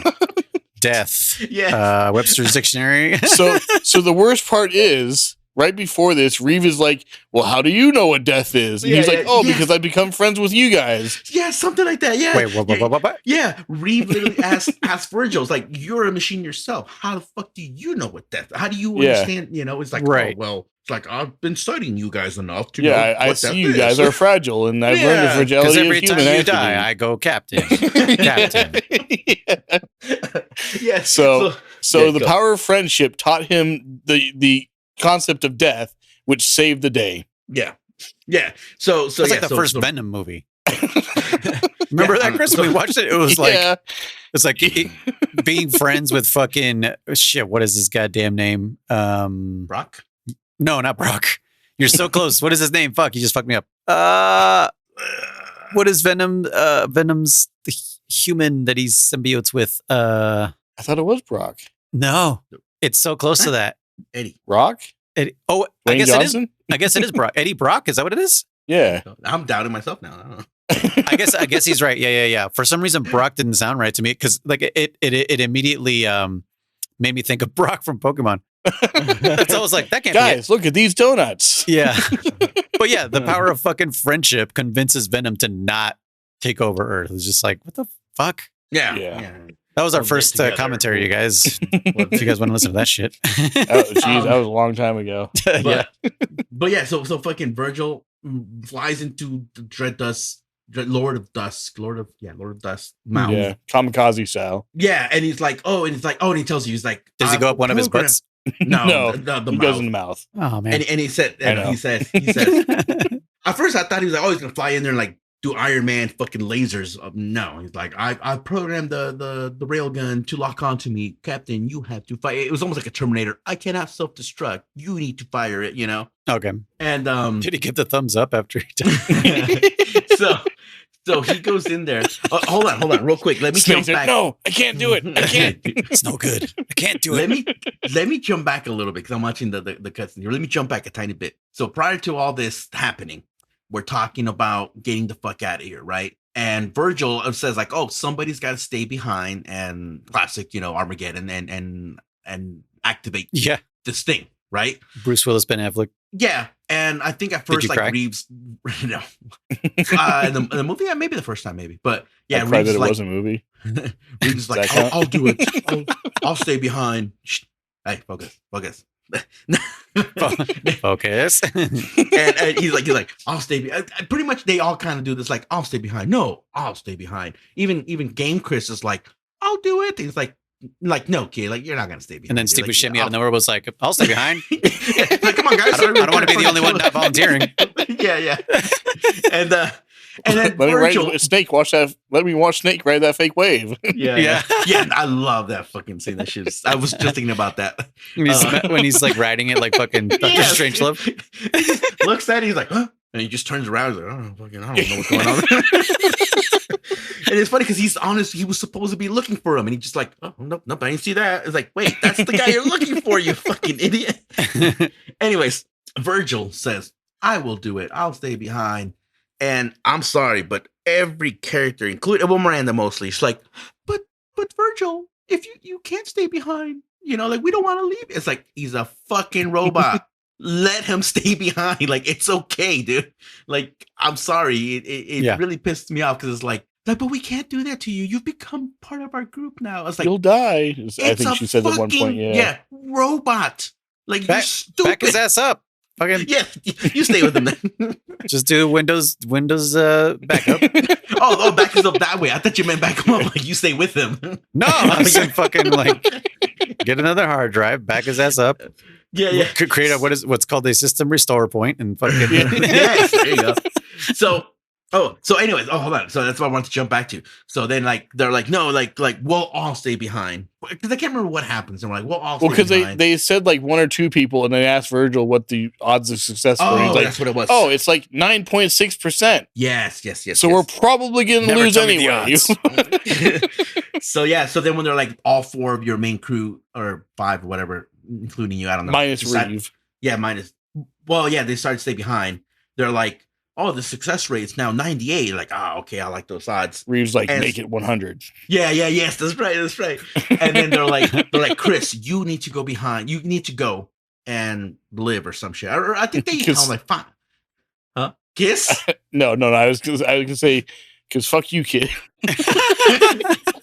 but before that, right before that, so they're like, you got to go. And Reeve is up there too, or is it your main character? I don't know. The point is, Reeve gives Chris, the game Chris, he goes, here, it's an iDroid, by the way, right? It's the same kind of iDroid. And he's like, what's this? Like, that's got all the data that the Cryon Corps, the group the organization he was with, has been doing, all the research, all the data about wormholes, and I think Dread Dust are just wormholes. I don't remember exactly. Wormholes, yeah, because he talks about like, so you can go back, you go home, you can make this, and then get us all, rescue us later. He's like, because he says, you're smart, kid. He goes, I'm stupid. Pretty much this. You're pretty damn smart. Take this data and find a way to get us home. That's your job. And he goes, okay, I'll do it. And as you send them up in the wormhole, right? You send them, and you're like, good luck, kid. Good luck, Chris. Good luck, Chris. Everyone says good luck to Chris, and Chris takes off. right? Like he's like, I'll come back with you, I promise, my friend. Not like that, but and so anyway, Thank you, come again, my friend. so you can get the fight, right? So then you get the full blown fight, right? So Virgil's inside and he's like, Captain, shoot, take it out, and like again, I missed on purpose to see what happened. Nothing happens. So you fucking shoot, aim right at Virgil inside the head this time, not the weak point, inside the head of the dread. Yeah, which it doesn't tell you to do, because I shot at the original weak point, that like one of those in between segments, and it's like, Captain, it wasn't strong enough. Try again or something like that. Yeah. So you shoot it and bam, and sure enough, it's enough to destroy the Dread Dusk, Lord of Dust. There you go.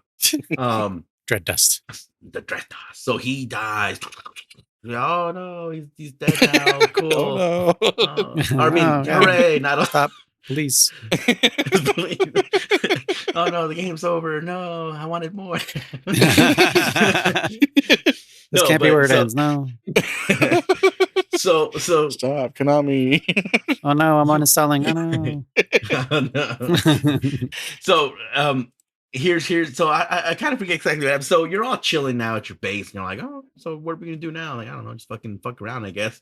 And and all of a sudden you get like a like an explosion happens, I think. And Virgil comes out, little rockets, self-adjusting rockets, like from Peace Walker. Well, right? No, your character, the main character, goes and looks at where he used to be. Is that what it is? Oh, yes, right. And all of a sudden, he like flies up behind you. Oh, dude, like, he slams in there, dude. You over, yeah. No shit, could have fucking absolutely killed you, right? And Virgil comes in now, and he's got a real giant dent, and he's like, "Oh, I've survived." He goes, because I was built out of material to survive nuclear explosions, nuclear blasts. Yeah, blast. That's what it was. So he's like, he's like, I literally just found this out while I was being there. Yeah, no shit. Literally just found out myself. I'm like a machine. I can survive a nuclear blast. The nano machines inside of the Lord of Dust told him. Yeah. After he was done teaching them the concept of death. Yeah, I know, right? And so yeah, we find out. I don't know if we find out here. Is this where we find it out, Chris? The big Metal Gear reveal, if you will. Because they say they had one more message from him. And this is where I was like, man, this was fucking kind of cool. It was fun. So there's like, oh, there's one more tape. Please listen. And it's fucking so what's funny is actually, so I did laugh because he goes, we got one more tape. Please listen. And Reeves like, we don't got time for this shit.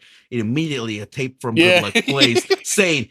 He's like, Reeves is probably saying we ain't got time for this shit right about now. He's like, but and he's like, I can hear him saying it right now, but he's like, but listen to me. He's like, this is important. And I don't remember all the details, but it turns out, and I was mind blown by this. Good Luck is Chris. And I was like, oh shit. I was like, what?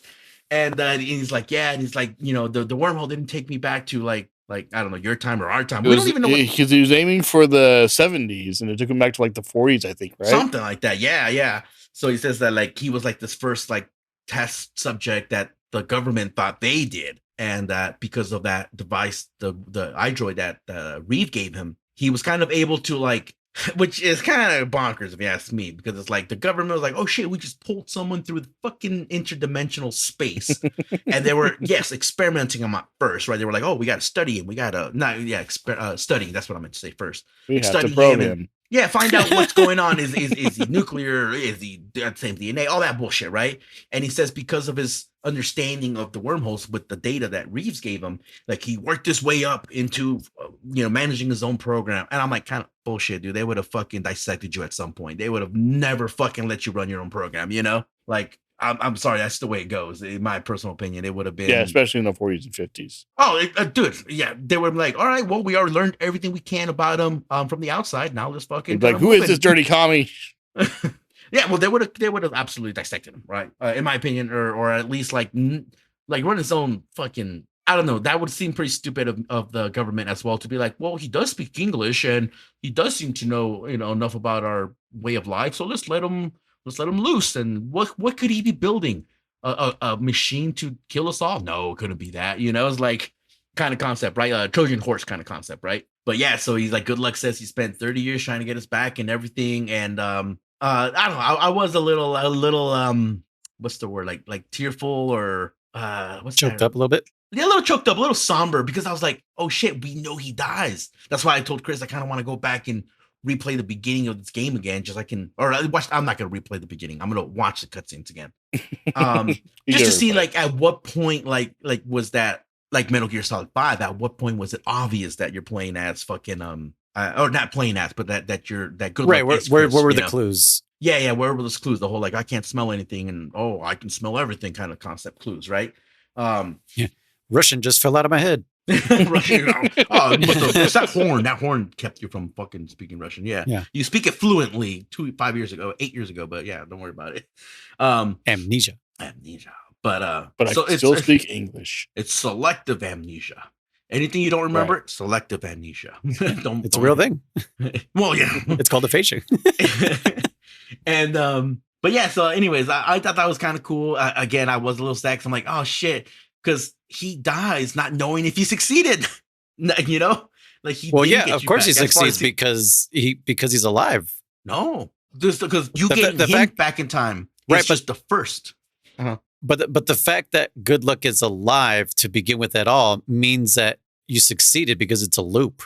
Succeeded in getting him back, but like I don't know that because he said he promised that he would get you out, and as when he dies, you still haven't gotten out. But he doesn't even know that you defeated. I get that part of the mission. Okay, sorry. Yeah. That's what I meant. Yeah. Because he doesn't even know. Because remember, he leaves before the battle even starts. So as far as he knows, you failed at destroying the dread dust, and you're just stuck there or something. I don't know. But nonetheless, that's why now I want to get to this post game to see if there's anything else. I still haven't listened to a single tape. I keep saying I'm going to listen to them, and I keep forgetting to. So I don't know if there's anything important in there. But yeah, so you get this whole thing, and Virgil still has the two voices, but now Virgil, instead of being red, he's purple now, right? Chris, his light is like purple. Yeah. So like because it was blue and red for like voice 1, voice 2. Yeah, because they recombine their because that fucking bonk on the head, yeah, kind of helped them remember who they are or whatever. Reintegrate. Well, it killed the nanomachines had a concept of death, so they're dead now. They can no longer take over. The infecticide, of him got destroyed, I guess, right? I guess. And same with your character, yeah. Yeah. It makes no fucking sense, but no, they have a concept of death. It's okay. That was stupid. They understand. Yeah. Oh, so now I want to talk. So jump to the very end of this game. You get a classic Metal Gear, conversation between two characters, and it was actually very dull in my opinion. It was. Oh yeah, I didn't even. It was Good Luck talking to. I couldn't figure it out, but I'm assuming it was Gurin or Grogan, whatever his name was. Ruin, yeah. Gurin. And it takes place like immediately after the attack on Mother Base, right? And he's like, "Oh, Good Luck! Like, this report is fucking stupid. It's sloppy. You're claiming there's a portal that opened up, and this and that, and blah blah blah." And it's like the bosses aren't gonna like this report or some bullshit like that. And he's like, and he mentions like Cypher. He's like, "Oh, or not Cypher, XOF. XOF is like, oh, XOF this. I don't know. It didn't do anything to like basically did it just to name drop XOF as what honestly, I felt. Yeah. Honestly, at first when this started, I was like, we're gonna get one of these, right? And we're like, oh, it's gonna be like it's Ocelot or or even what's his name? Zero. It's gonna be Zero, and Zero's like wormholes, time travel? I want to know more about nanomachines. Even that, dude, even that would have been like, I thought that would have been a cool explanation to be like it could have been like Chris as Good Luck, right? Good Luck as a kid, so Chris kid, been like, oh sir, we about that being that we brought from that portal is like he seems to have, we found some residue of some crazy new technology, like some tiny robots, almost like nano bots of some kind, it's like and it could have been Zero being like and it could have been Zero, right? It could have been like, let's fucking, I want to pour funding into this could be big or something like that, and be like, oh, it's the loop, there's the loop, Chris introduced nanomachines to the past, that's how we get them in the future kind of concept. But nope, it didn't really do that.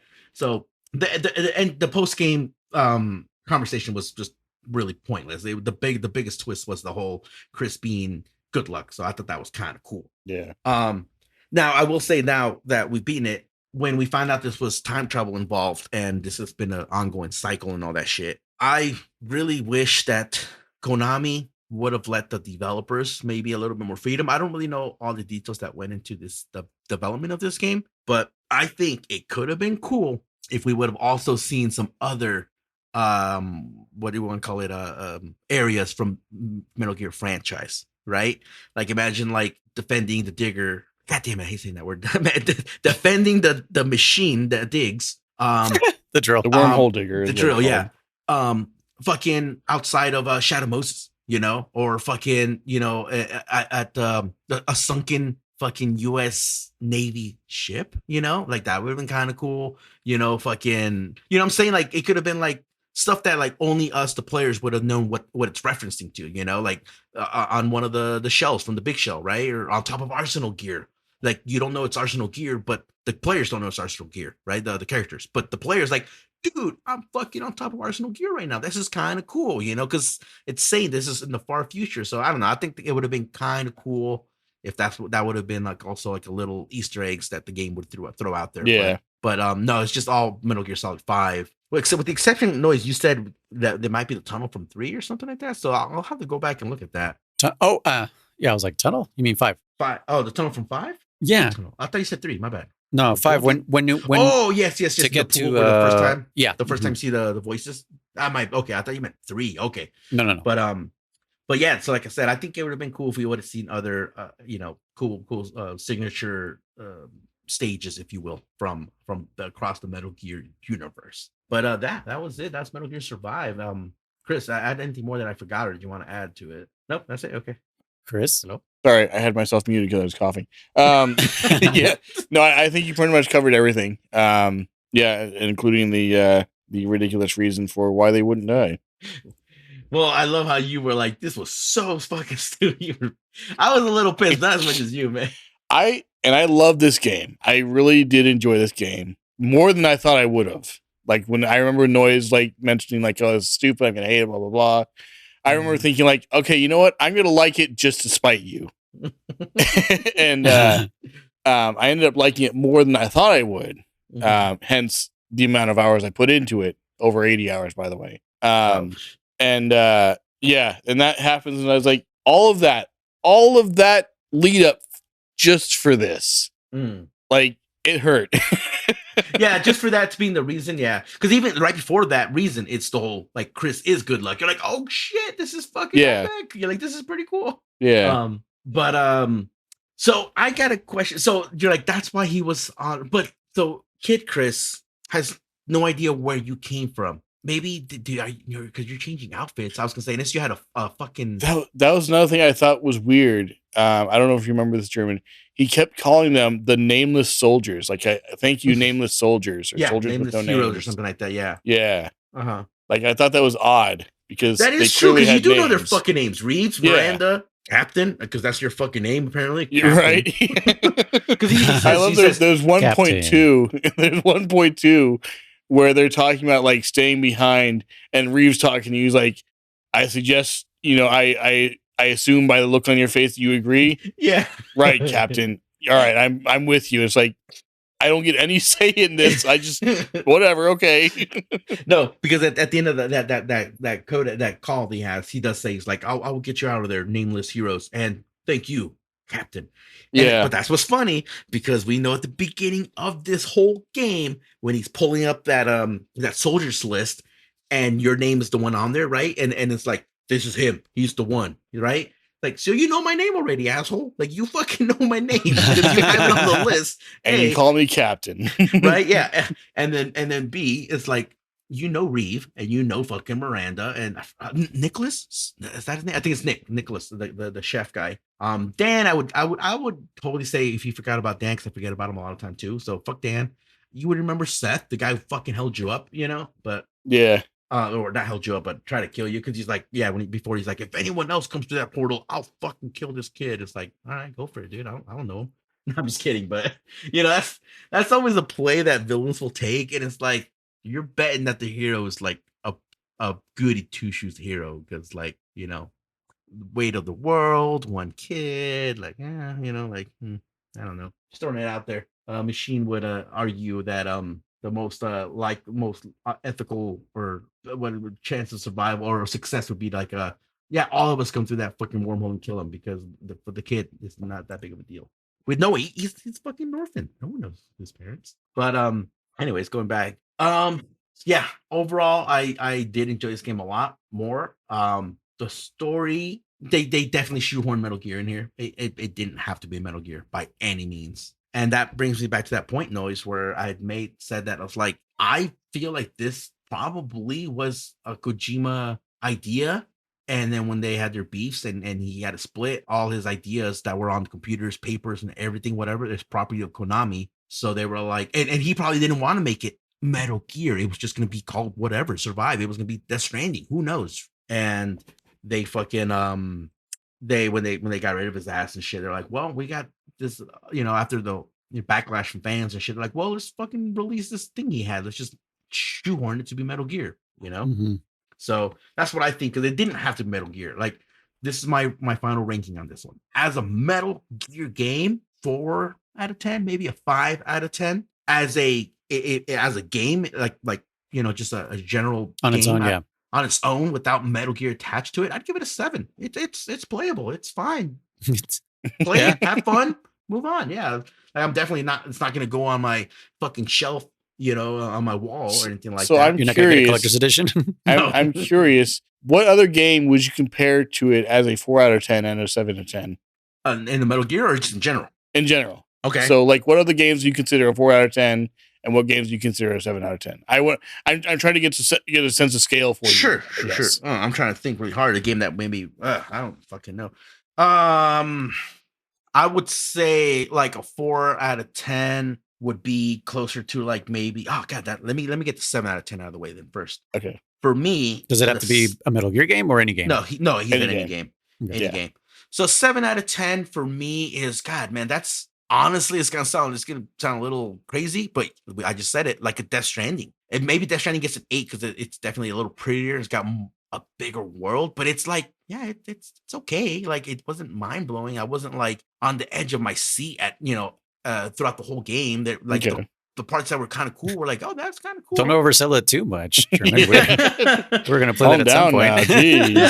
Fanboy no, over I'm here. saying again, it's like this one. It's cool, but it's like, all right, go deliver this package. Okay, go deliver this package. Okay, go deliver. It's like, all right, man, I get it. Packages, I got it. Can I fucking do something different? But anyways, that's my 7/8 out of 10. And 8 would be too much for this game, so 7. A 4 out of 10. Damn, well, I'm trying to think, what game would I give it a 4 out of 10? I'm looking at my game shelf right now. Like, I can't think of something right now. What, Chris? While I think of something, what would you rate this game? Like, if you had to, like using my system or your own, as a whole or as both, like I did. As a whole, I kind of rate this game. I'd give it a 7 or 8 out of 10.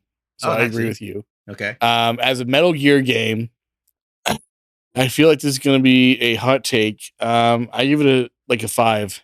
Right on me. That's it's about half. Yeah. See, we're right on the money there. I think there are worse concepts for Metal Gear games. Oh, sure. I think some of the Metal Gear games themselves have been worse. But yeah, as a Metal Gear game, I give it a 5. As overall, I would give it an 8.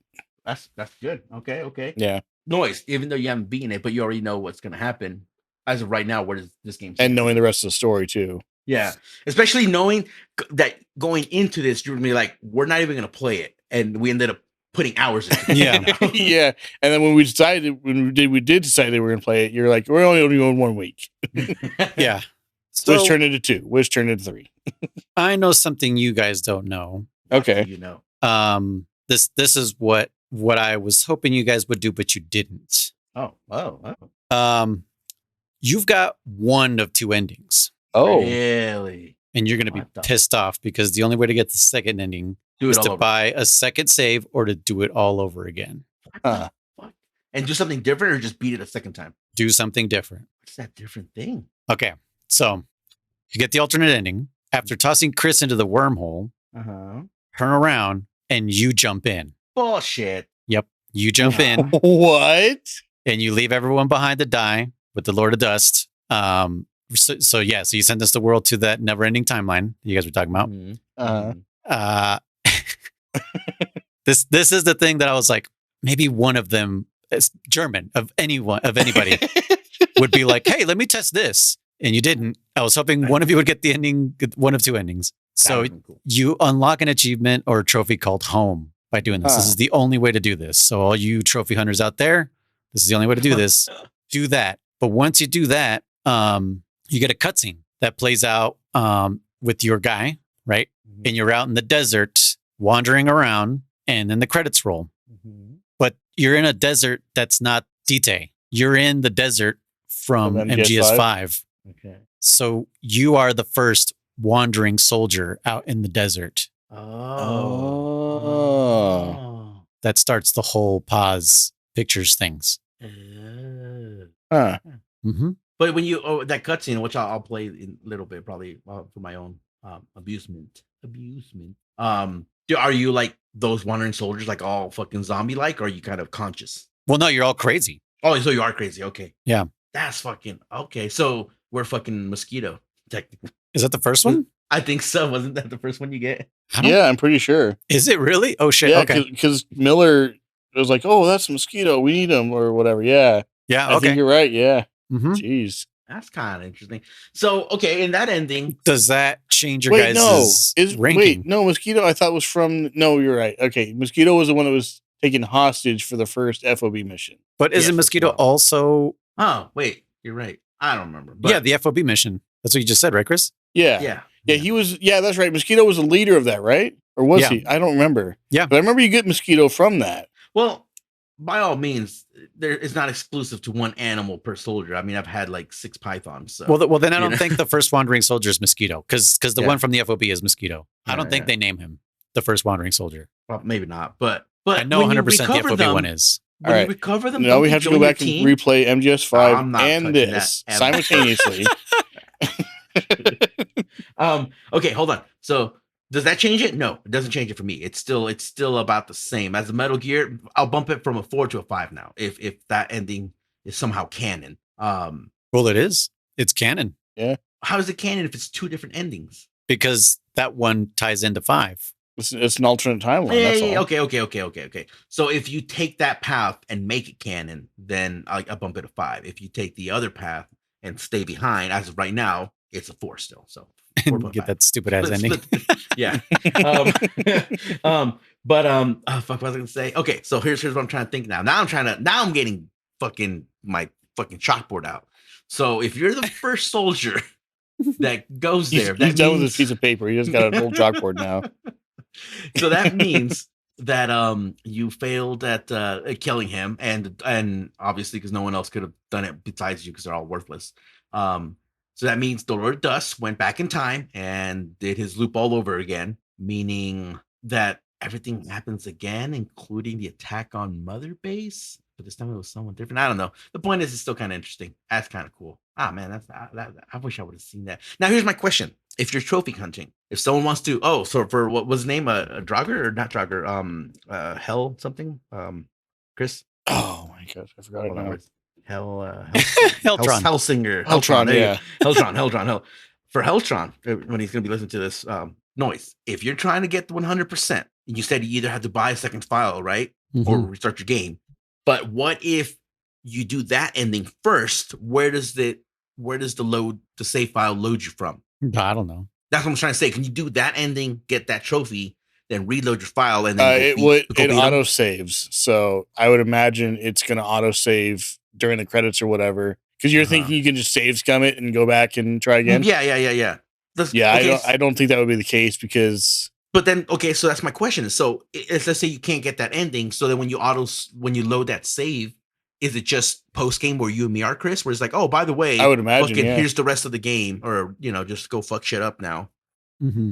I don't know. That's because, either that or there is no post game in that. I don't know. Oh, or there is no alternate timeline. Oof. If there's no post game in that one, either way, you're forced to replay the game. Oh, it's an alternate timeline, yeah. Oof. Oh, that's rough. Well, here, you guys want to see it? Yeah. Give me a second. Let me go zoom into that one real quick. Let me go navigate this shit real quick. Enhance. Multiple screens and shit. I'm gonna go. Chris, you ready? Yeah.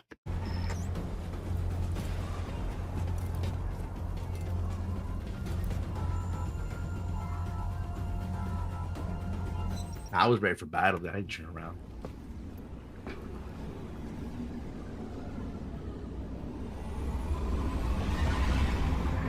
Especially because I was pissed because I'm like, is it gonna make me walk all the way down there? Or can it just double? And it's like, go all the way back. I'm like, ugh.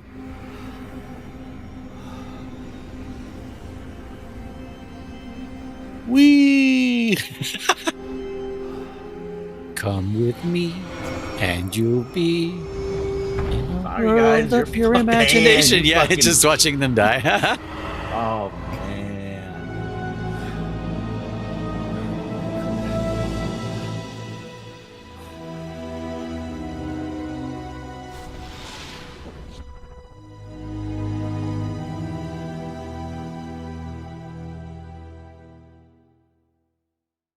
Saving.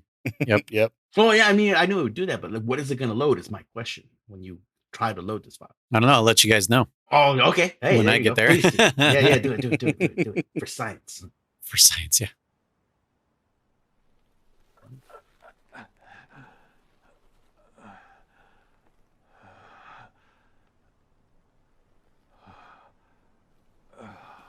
I was wondering if it would put the mask on you. It'd be funny if you actually just got like tranked. Oh, and there's a picture. Yep. Oh.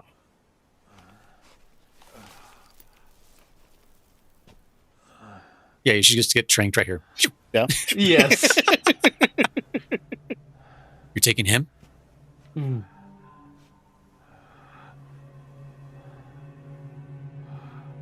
Go crazy. Oh, you see the picture and that's when you go.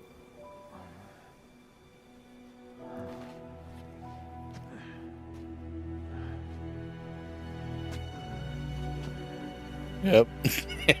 Well, you're not crazy. You're still kind of conscious, but still. Now, That's how they walk, though. So this actually brings up a very good point that I forgot to mention. Going back to 5 here. That's pretty cool. I am disappointed that all the wandering soldiers were all just generic. What's it called? Balaclava. Uh-huh. Draugr made fun of me last time. Balaclava. Headpiece on. Because I'm like, this game clearly has a character creation at the beginning, and I will forgive it for making all the NPCs pretty much the same. But like, you couldn't like just auto generate some random faces for the lost soldiers, the wandering mother base soldiers. I think that would have been kind of cool. But No. That would have been. The answer is no. I think I would have hated the game just a tiny bit less, just a little bit less. If all the fucking soldiers weren't wearing that balaclava. Yeah. So the reason I wanted to tell you guys this before I gave my rating is because of that. They do consider that the bad ending, but I consider it the canon ending. Mm-hmm. So yeah. I would give it a 5 as far as a Metal Gear game. Mm-hmm. And I would also give it 7.5. I'll give it a 7.5 as an overall game. Yeah. Yeah. Okay. Just because most of the unenjoyment was Repetitiveness. that and just the playing by yourself part fucking blows. Yeah. Playing by yourself. Playing together fucking elevates it, Absolutely. That's one thing that I wish. Even when we were playing separately but together, it was a lot more fun. Even that was fun. Yeah. Yeah. Well, because we were all learning the game together. We're like, what the fuck? And that first night, I wish you would have recorded it. You're like, why can't I run? What the fuck is? Why did I just what killed me? Yeah, it's just. Well, and then you're epic. Like, what the fuck is that? When you saw the dread dust first, you're like, what? You were the first one of all of us to see it. You're I was like, blowing my fucking mind, dude. Yeah, dude. Because I didn't see it in the cutscene. I skipped the cutscene, so all I saw was just wandering around, which I think was a better way to experience that. Yeah. Oh yeah. Because I literally was like, "What in the shit is this thing?" Because the cutscene kind of like shows it slowly instead of like, oh, it's just right there. Yeah. Well, exactly like noise. You're walking out there and you hear boom, boom. You're like, oh, something big. And you're like, oh shit, it's huge. You're like, wait, there's multiple? No, they're connected. What the fuck is going on? Yeah, it was wanderers just randomly dying off in the distance. Yeah, I always wonder what that was. I was like, oh, are they just falling off of cliffs? Idiots. No, it's fucking him just trampling their dumbasses. I also posted something in the Discord. I don't know if you guys noticed this. I did notice it until someone pointed it out. But the legal pad that Good Luck has the last name of a bunch of dudes, the first letters spell out Koji Pro Forever. Yeah, I said that. Did you? At the first episode. Oh, did you? Okay. Yeah, the first episode. I don't think Chris picked it up, but I didn't remember that either. Okay, when I was talking about how like freaking when you punched your name, I just punched in Riser, and I don't know what Chris. What did you say you put? You put Blue Brown or Boss? I put Damn It Chris. Yeah. Damn It Chris. You only put Damn It Chris because I was like, it's so funny how this list has like purple skeleton, whatever it's doing the two names, and then it goes Riser. And then it has the other names, and I was like, "Kojima protects forever, Chris." But Chris didn't pick it up. I hinted at. Oh, okay. What? Okay. Yeah, I guess we didn't make it clear to him because I didn't even hear you say it. Oh yeah. So Chris, in that list on that notepad, it was a big FU. And again, I think they try to say no, it was just a coincidence. No, it was Kojima. The last few people that were in Konami that were still loyal to Kojima. That were part of original Kojima. Pro. Yeah, awesome. It's KJP, and then your name. And it says forever. Yeah. And so, what's funny is the first guy at the top of the list says Vengeful Mosquito. Oh, okay. It's Mosquito. That's fucking weird. And what's funny is people found that out, like, I think fucking first day. They were like, yo, guys, check this out. And then the bottom two names, Bastard Yota and Cunning Yuji. Oh, yeah. They're the designers of Survive. So that was like the FU. Yeah. They're like, fuck you guys for letting this game happen and making us work on it. Yeah. And that's what I'm saying. Like, I think if they were allowed more freedom, they could have added more love to this game, like Rising Revengeance did, Right. Like I said, I would have loved to fight on top of like the communication towers of A and B and from Shadow Moses, like I'm not saying it has to be like House Lab, like directly like a scene you would know, but like maybe something where like, hold off, phone, this is fucking the building, the other building we never saw. Oh, this is the other big show that we never fucked around with. This is Big Show 2 or whatever they were called, right? It was 1 and 2, right? Yeah, and then each one had A, B, C, D, and E. Yes, whatever, right? Yeah, just something like that would have been really fucking fun to see, like I said, especially since time travel was kind of mentioned. So going back to the time travel, I think this is what happens. Yeah, you failed, Captain failed. Does the loop happens again, but instead of Captain being sent back, now it's another one, someone else's Chris, the game Chris, does the whole thing like, oh, it's this one, send, like this is the one we want, right? And send him through the portal kind of concept, and it's a different soldier, and then he also made the bad decision, and they all keep making the bad other decision. wanderers. Yeah, the other wanderers are the same soldiers that kept making the wrong decision. Of saying like, no, I want to go home, kind of. And the 10th one was finally actually killed him. Yeah, the 10th one, right? That was kind of cool. I did not know that ending existed at all. So that was pretty cool. Like it was never spoiled to me in any mediums because, like I said, I always said maybe I'll play it one day. So I really did avoid everything Survive related. So I thought that was pretty cool. I like. Yeah, I knew that one. I think since before the game got released, actually. It was leaked. And I was like, what? Fuck you, Konami. Like I just immediately was like, I will never play this game. Fuck that. And 10 years later. Yeah. Right. Yeah. No, not even 10 years. It was 2018. 7. So yeah, still. Yeah. But that was fucking Survive, you guys. Thank you. I do have one question real quick. In MGS5, do either of you remember what the prerequisite was for unlocking the teleporter? Honestly, I think it's just fucking Fultoning. I don't remember it. So no. Was it okay? I'm not. I was asking because I wasn't sure. I didn't know if there was one. Well, sort of like in order to get the kids Fulton, you had to get the conch shell or whatever. Conch. Whoa, dude! So I didn't know if there was a key item that left. Chris, that. No key item that I know of. But what if it's attached to like, Fulton or recover your third wandering soldier, right? That's it. Could be, yeah. Yeah. What if it's tied to that? My original thought was Chris being. I had a rope. Yeah, no, I'm not. My original thought was Chris being a child, and you're sending him back to back in time or whatever. He was one of the kids you rescued. Whoa. In MGS5, and that's how you got the teleport technology. That's blowing my mind even more now. Hold on. So that would be like when we first sent him back in time, when we first sent him to the thing, and we were talking about, here's the technology about teleport, blah blah blah. My initial thought was, this is how it links back to MGS5. I thought so too. Yeah. Because and it's so much better than he's Mr. Now that's a cool thing, that he ended up being good luck the whole time. But I think that would have been a better way to tie into it. Sure. That, you get this technology in MGS5 in the 70s because of this guy going back in time or whatever. So that would have been go ahead. You need to do mission 50, which is capture the legendary jackal. Side op 50, sorry. Okay. And you can't do side op 50 until you do mission 31, which is the first credits, right? Okay. Which is kill Skullface. Beat Philanthropist. So Philanthropist, yeah. Really? Okay, that's what it was. Yeah, I don't know. Okay. Which that is after the kids and what else? What were we saying might tie it to it? I forget. I was thinking there was a key item or something. Oh, okay. Yeah. But as far as I know, there's no key items. They just kind of like wormhole technology is available now. I'm like, okay. Well, I guess I'll make it. I don't care.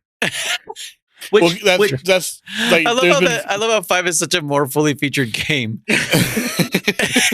And he's like, I don't fucking fuck this game. Because I wasn't sure because there were some items where you need a key item to make certain things, and I didn't realize that until like long afterwards that item was available to be made or whatever. Like I didn't realize until Noise you had pointed out the second time I fought Eli? Quiet. Oh, Quiet. In that harder mission. Mm-hmm. And you're like, oh, did you make this thing yet? And I was like, no, I don't think I have it. You're like, oh, you should look. And I did have Sniper it. Wolf outfit, I think? Yeah, Sniper Wolf outfit. Yeah. Oh, right. And I didn't realize that you got that from the handkerchief, which is the key item you get from completing that mission. Mm-hmm. I didn't know, if it was one of those things I had missed something and it's like, oh, you got this key item and now you can make this teleporter Fulton, and it was something that would tie into that game or something, or that they had used from this game to tie into MGS5. Sure. Kind of thing. Like I said, that would have been kind of cool too. Like, so I want to say now that it's canon that in one of the fucking time loops, you fuck up and send Chris not to the 30s, but you actually send them back to 84. Yeah, to 84, and that's how that technology happens, or something like that. And fucking Ocelot and Miller just are like, don't tell boss, like this is between us, man. What if all these infected are people you tried to Fulton but failed? That's what I was thinking. Remember, that was one. No, that's what I was saying. That like every time you Fulton something, I couldn't type it up in a message, but that's what I was trying to say. It's like, ooh, what if every time you Fulton anything, with the wormhole, especially with the wormhole, obviously, that it was like making a copy of them, sending it to Mother Base, and then dumping the copy or the original in Dite, right? Originally, I was like thinking that's what's going on. It's Prestige, and those were failed, or because. At first, I was also thinking, does this have anything to do with the voice virus? Because that little crystal that's in the protruding out of their goddamn necks, I was like, oh, is this maybe people that have died from what do you call it, that voice virus, and then were sent here? I was like, maybe there's a cleanup crew. I was trying to figure out if it even did tie into 5, other than just aesthetics, right? The other thing too is, how did things that were labeled Diamond Dogs get to Dite? That brings up that very good point. How like those random holes will open up and dump material. Yeah, like, is that just the government experimenting with wormholes? Right. That's just must be them being like, well, just keep fucking try. There must be trying to develop the wormhole, or maybe it might be what you were just saying. It's like when you Prestige? pick up. No, when you don't spoil that. When I don't know who hasn't watched that. But like when you're. Since it started in Peace Walker, when you have too much of one item and it's like, oh, we're going to send it back to Mother Base, whatever. Mm-hmm. Like, what if that's what you're doing? You're Fultoning items. Mm-hmm. And like you said, some of them, it makes a copy. Some of them go to Dite and some of them go back to your Mother Base. Maybe. Because like I said, when I typed that out and I was like, ooh, this was going to happen. I think it was Robot was like, no, because like he's like, I think it says the chopper picks him up. I'm like, I think that defeats the purpose of a wormhole. The wormhole's to send it straight to base. Mm-hmm. Like, why would you wormhole it up in the sky for then a chopper to pick it up? Because how are you transferring those items that you have too much of? How are you taking this back to Mother Base? It has to be a wormhole that they're not showing you. A wormhole in your pocket, huh? A pocket dimension, almost. Yeah. A pocket dimension. But yeah, you're right. How are perfectly functioning D-walkers and Jeeps being fucking sent to Dite, right? You would think they'd be damaged or something, right? And those ones you can wormhole Fulton. Yeah. Yeah, exactly. So I'm assuming, like I said, my canon is that like all the shit you see around is the government experimenting with wormhole technology. Chris's research, right, in play. Maybe So he's even not in telling them. 84, they're doing it, or Yeah, after 84 also. even after 84, they're probably still doing it, and it like Chris is telling them the truth about where it's going. He's the one that made up the story about it being like, oh, it's an alternate fucking planet with monsters on it or whatever, you know. Right. And like they're funding his experiments like to try to open up these wormholes, and he's inadvertently sending shit back to us, right? Or not back, I guess forward to us. Right. That's what's kind of going on there, because all they want to do is get this wormhole technology up and running, and so they're funding him like crazy, and so they're like, oh, see if you can do a jeep, see if you can do, fucking people for all we know, right? Because how would people end up there, right? Oh, dude, that'd be fucked up if Chris willingly is like, yeah, let's send people back there, and I know what's out there, so let me send fucking soldiers out there. Maybe just dead bodies. Who knows? Honestly, yeah, I guess a little. So then he orchestrate the wormhole that grabbed the first mother base. That's what the ending cutscene To kind grab of seems to right? imply. Yeah, Looking for you. That's what it kind of seems to imply, but it's still not very clear on that conversation. Yeah, if this was honestly maybe a slightly better game, I might beat it more than once, but there's no reason for me to beat it more than once. Not to get that achievement? No. I'll do it. I don't know. Actually, I might. Hey, we're gonna be playing it again with fucking Heltron, maybe. Then. Now we know more shit, dude. And I mean, we can scared of these assholes now. We can get that mod where we can play the single player part together. That would be cool. Oh yeah, true. Yeah. Hell yeah. Man. All right, fucking episode 4 coming out. No, I'm just kidding. But yeah, I was looking at these subclasses because they're not classes; they're subclasses, I guess. Okay. There's Assault, Jaeger, Medic, and Scout, and they all have their own tree. Wow. Yeah. All right, go ahead and spoil it. How the fuck do you get this post game shit? What do you mean? What post game shit? Like we don't have it. Me and Chris beat the game, and we don't have any of this yet. And Chris is maxed out, and I'm not, and we don't have this shit. I was saying I think we have to do that thing at the base, or something. Yeah, to trigger. I don't know. Probably you haven't done that yet either, have you? I haven't done it either. That's the only thing we haven't done, right? Yep. Yeah. What, to get the base? Yeah. Yeah, because you keep the drill. Oh, okay. I did see that and it here. Says, that is like, what you have the option to do that more like after you do it.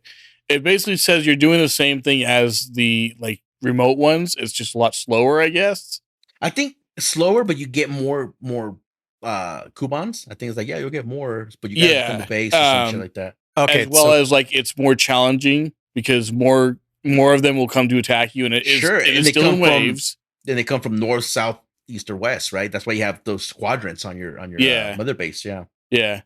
So they'll come in waves, and from what I read, I don't know if I was kind of confused because I only read one thing and I didn't want to read too much into it. But it sounds like you can do Noise. You'll understand this. It sounds like it was the defense missions from what's a Warframe. And you do like 5 waves, and then you can decide, okay, I'm done. I want to quit. The iris sticking. Yeah. Well, this thing that's post game. I mean. Yeah, but that's what those were. Yeah, the things we were playing online. No. I'm talking about Warframe itself. Yeah. What about it? So the defense missions where you have to defend that thing in the center, right? And you do it for like 5 rounds. Oh, okay. And then it's like, do you want to quit or do you want to keep going? Right. And if you keep going, you can go another 5 rounds, or if you quit, you just take what you get there, or whatever. So it sounds like it's similar to that, in that you can choose, like, okay, I've done this much already, like I'm almost out of supplies, or they've almost wrecked me, or whatever. I want to stop now, or you can keep going and get better rewards. It sounds like it's like that, but I don't know for sure. Do you guys want me to just tell you?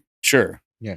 Okay. So after the post story, you now have the ability to dig for iris at base camp. Mm-hmm. They put you through a tutorial that's like, hey, here's this new feature that you already know how to use. Of course, yeah. This is Monster Hunter, straight up, dude. Yeah. So it says the times between waves appears to be 24 hours minimum to do digs. Okay. You may pay with SV coins to start them immediately, but you can just do 24 hours. After that first tutorial one, I guess, you have to go save an NPC. And then you have to go get a memory board. This memory board is what unlocks the subclasses.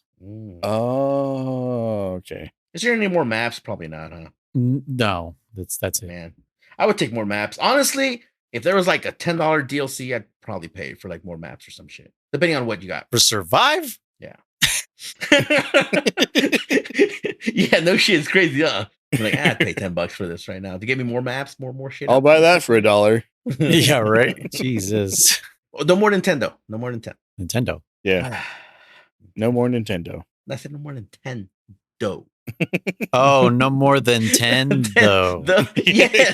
I literally heard no more Nintendo. No, I knew what he said, but I also heard that. Yeah. No more Nintendo. No more Nintendo. German's taking them down from the inside. Also, hold on. I rewatched or re-listened to the codec, the conversation at the end of the game, post-credit thing here. All right, this is interesting. Hold on. I know we're kind of going right back into the game, but this is interesting. So, no, Chris, i.e. Good Luck, did not orchestrate that wormhole. So not me. No, not you. So what actually happens is the door opens up and this other character, I'm assuming Grugan, is like, explain yourself. He says, according to you, a wormhole would open on over Mother Base during the XOF. So he attack. predicted it. Well, because Chris knows, because he's right. He knows you're from Mother Base. Yeah. Huh? So and he says, according to you, this would happen. According to you. And then Chris says, forgive me, a miscalculation on my side. And he's like, oh, this isn't the first time you've miscalculated. Either way, you know, like, and he's like, you're going to have to answer to the upper ups or whatever, you know. He's like, okay, blah, blah, blah, this and that. They're not going to be happy with you. And he goes, okay, my bad, or some bullshit. Chris tells him to fuck out pretty much. And then Chris says, not me, by the way. Yeah, not you, Chris. No, you don't have nothing to do with this anymore, Chris. You're out of it. You're out of it, essay.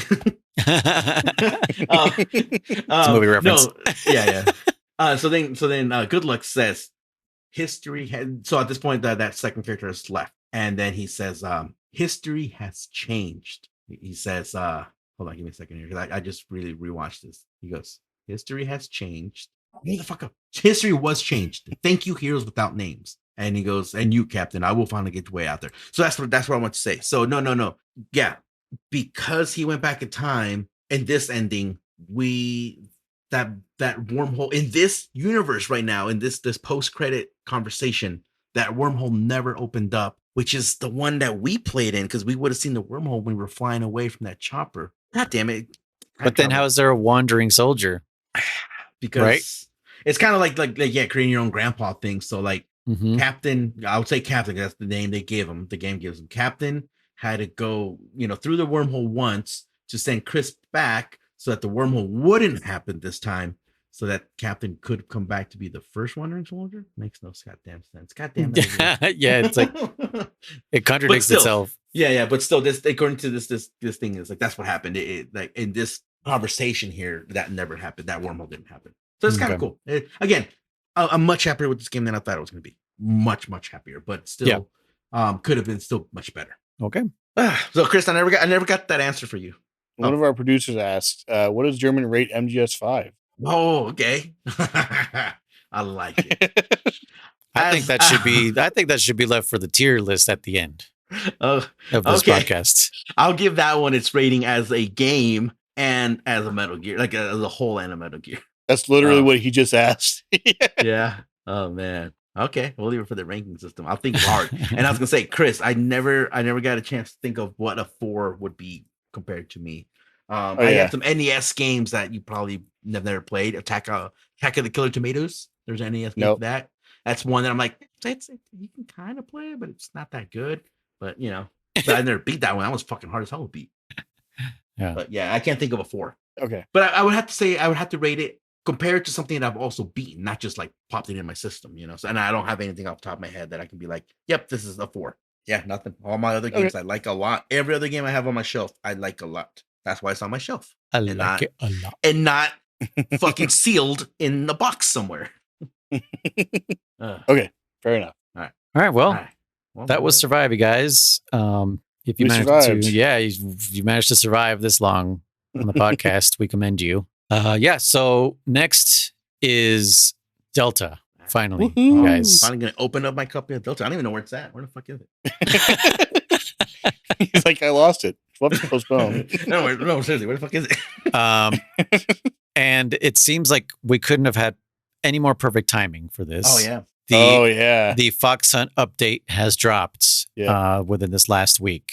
So multiplayer is open, if we have and my days have changed. So Oh yeah. So how serendipitous. Yeah, right. It's almost like I planned it.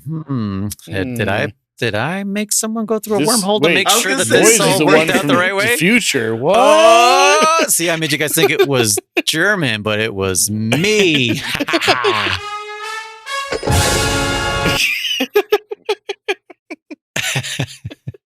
And there's your twist. God damn it. Yeah. So yeah, Delta's next. Okay. Did we decide how we're going to chop this thing up? We're not going to do the 2 bosses at a time, right? We're going to do. No. What are we going to do? I think you mentioned 2 weeks. We do the virtuous mission and then the snake eater. What? Isn't that that what? Use one whole week for virtuous mission again? Virtuous mission is like fucking short, brother. Yeah. Okay. All right. Fair. True. All right.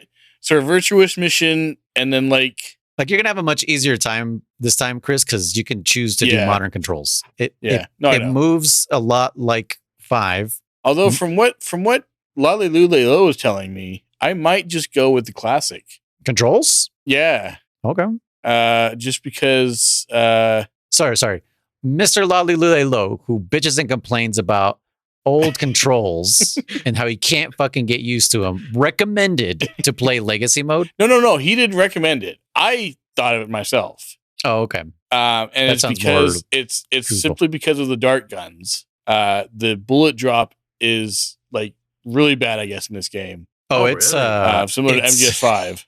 Oh shit! Okay. No, it's worse than that. So it exists, not like 3 where I can snipe someone with the trank gun from a mile away. You cannot snipe anyone with this fucking trank gun. Using the binacular quick right, the quick stop. Yeah. No. Oh shit! There is challenge to this. Yeah. Okay. So I say I can probably consume this game and beat it. Doing. Huh? Should we try to beat it in 1 week, like we claimed we were going to do with fucking this one? The whole point of playing Delta isn't to fucking speedrun this sort of thing. No, of course not. But it's to enjoy the remake, right? Sure. Yeah. So what seems fair enough for us to play around and look at, because I know German's going to spend about 3 days slicing up trees. No, he's going to be slicing up trees. Dude, I'm going to spend another day. It's way more realistic than the one on PS2. And you can have side-by-side comparisons. I'm going to spend a whole nother day doing codec calls, that much. Yeah. And then a whole day listening for new recordings and shit. Yes, I will. I will spend a whole day fighting the boss, just her alone, just her. Yeah. Because I want to make sure we enjoyed this remake. Sure. Yeah. Because German and I could fucking zoom through this thing in a day. Like, no problem. We know this game backwards and forwards, and now since I know how to play it correctly, no problem. I was thinking, how about like right around the Ocelot canyon fight, or the Pain would be a nice halfway.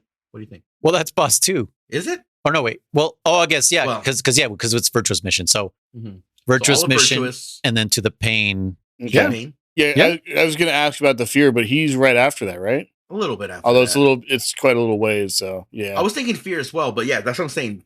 Pain or Fear? Probably Pain, because with Fear you have to go into the scientist's place and then back out. That's right. And it triggers him instantly. Which that's a whole nother. Things can go so fucking wrong in that building. Okay, that's fine with me. Okay.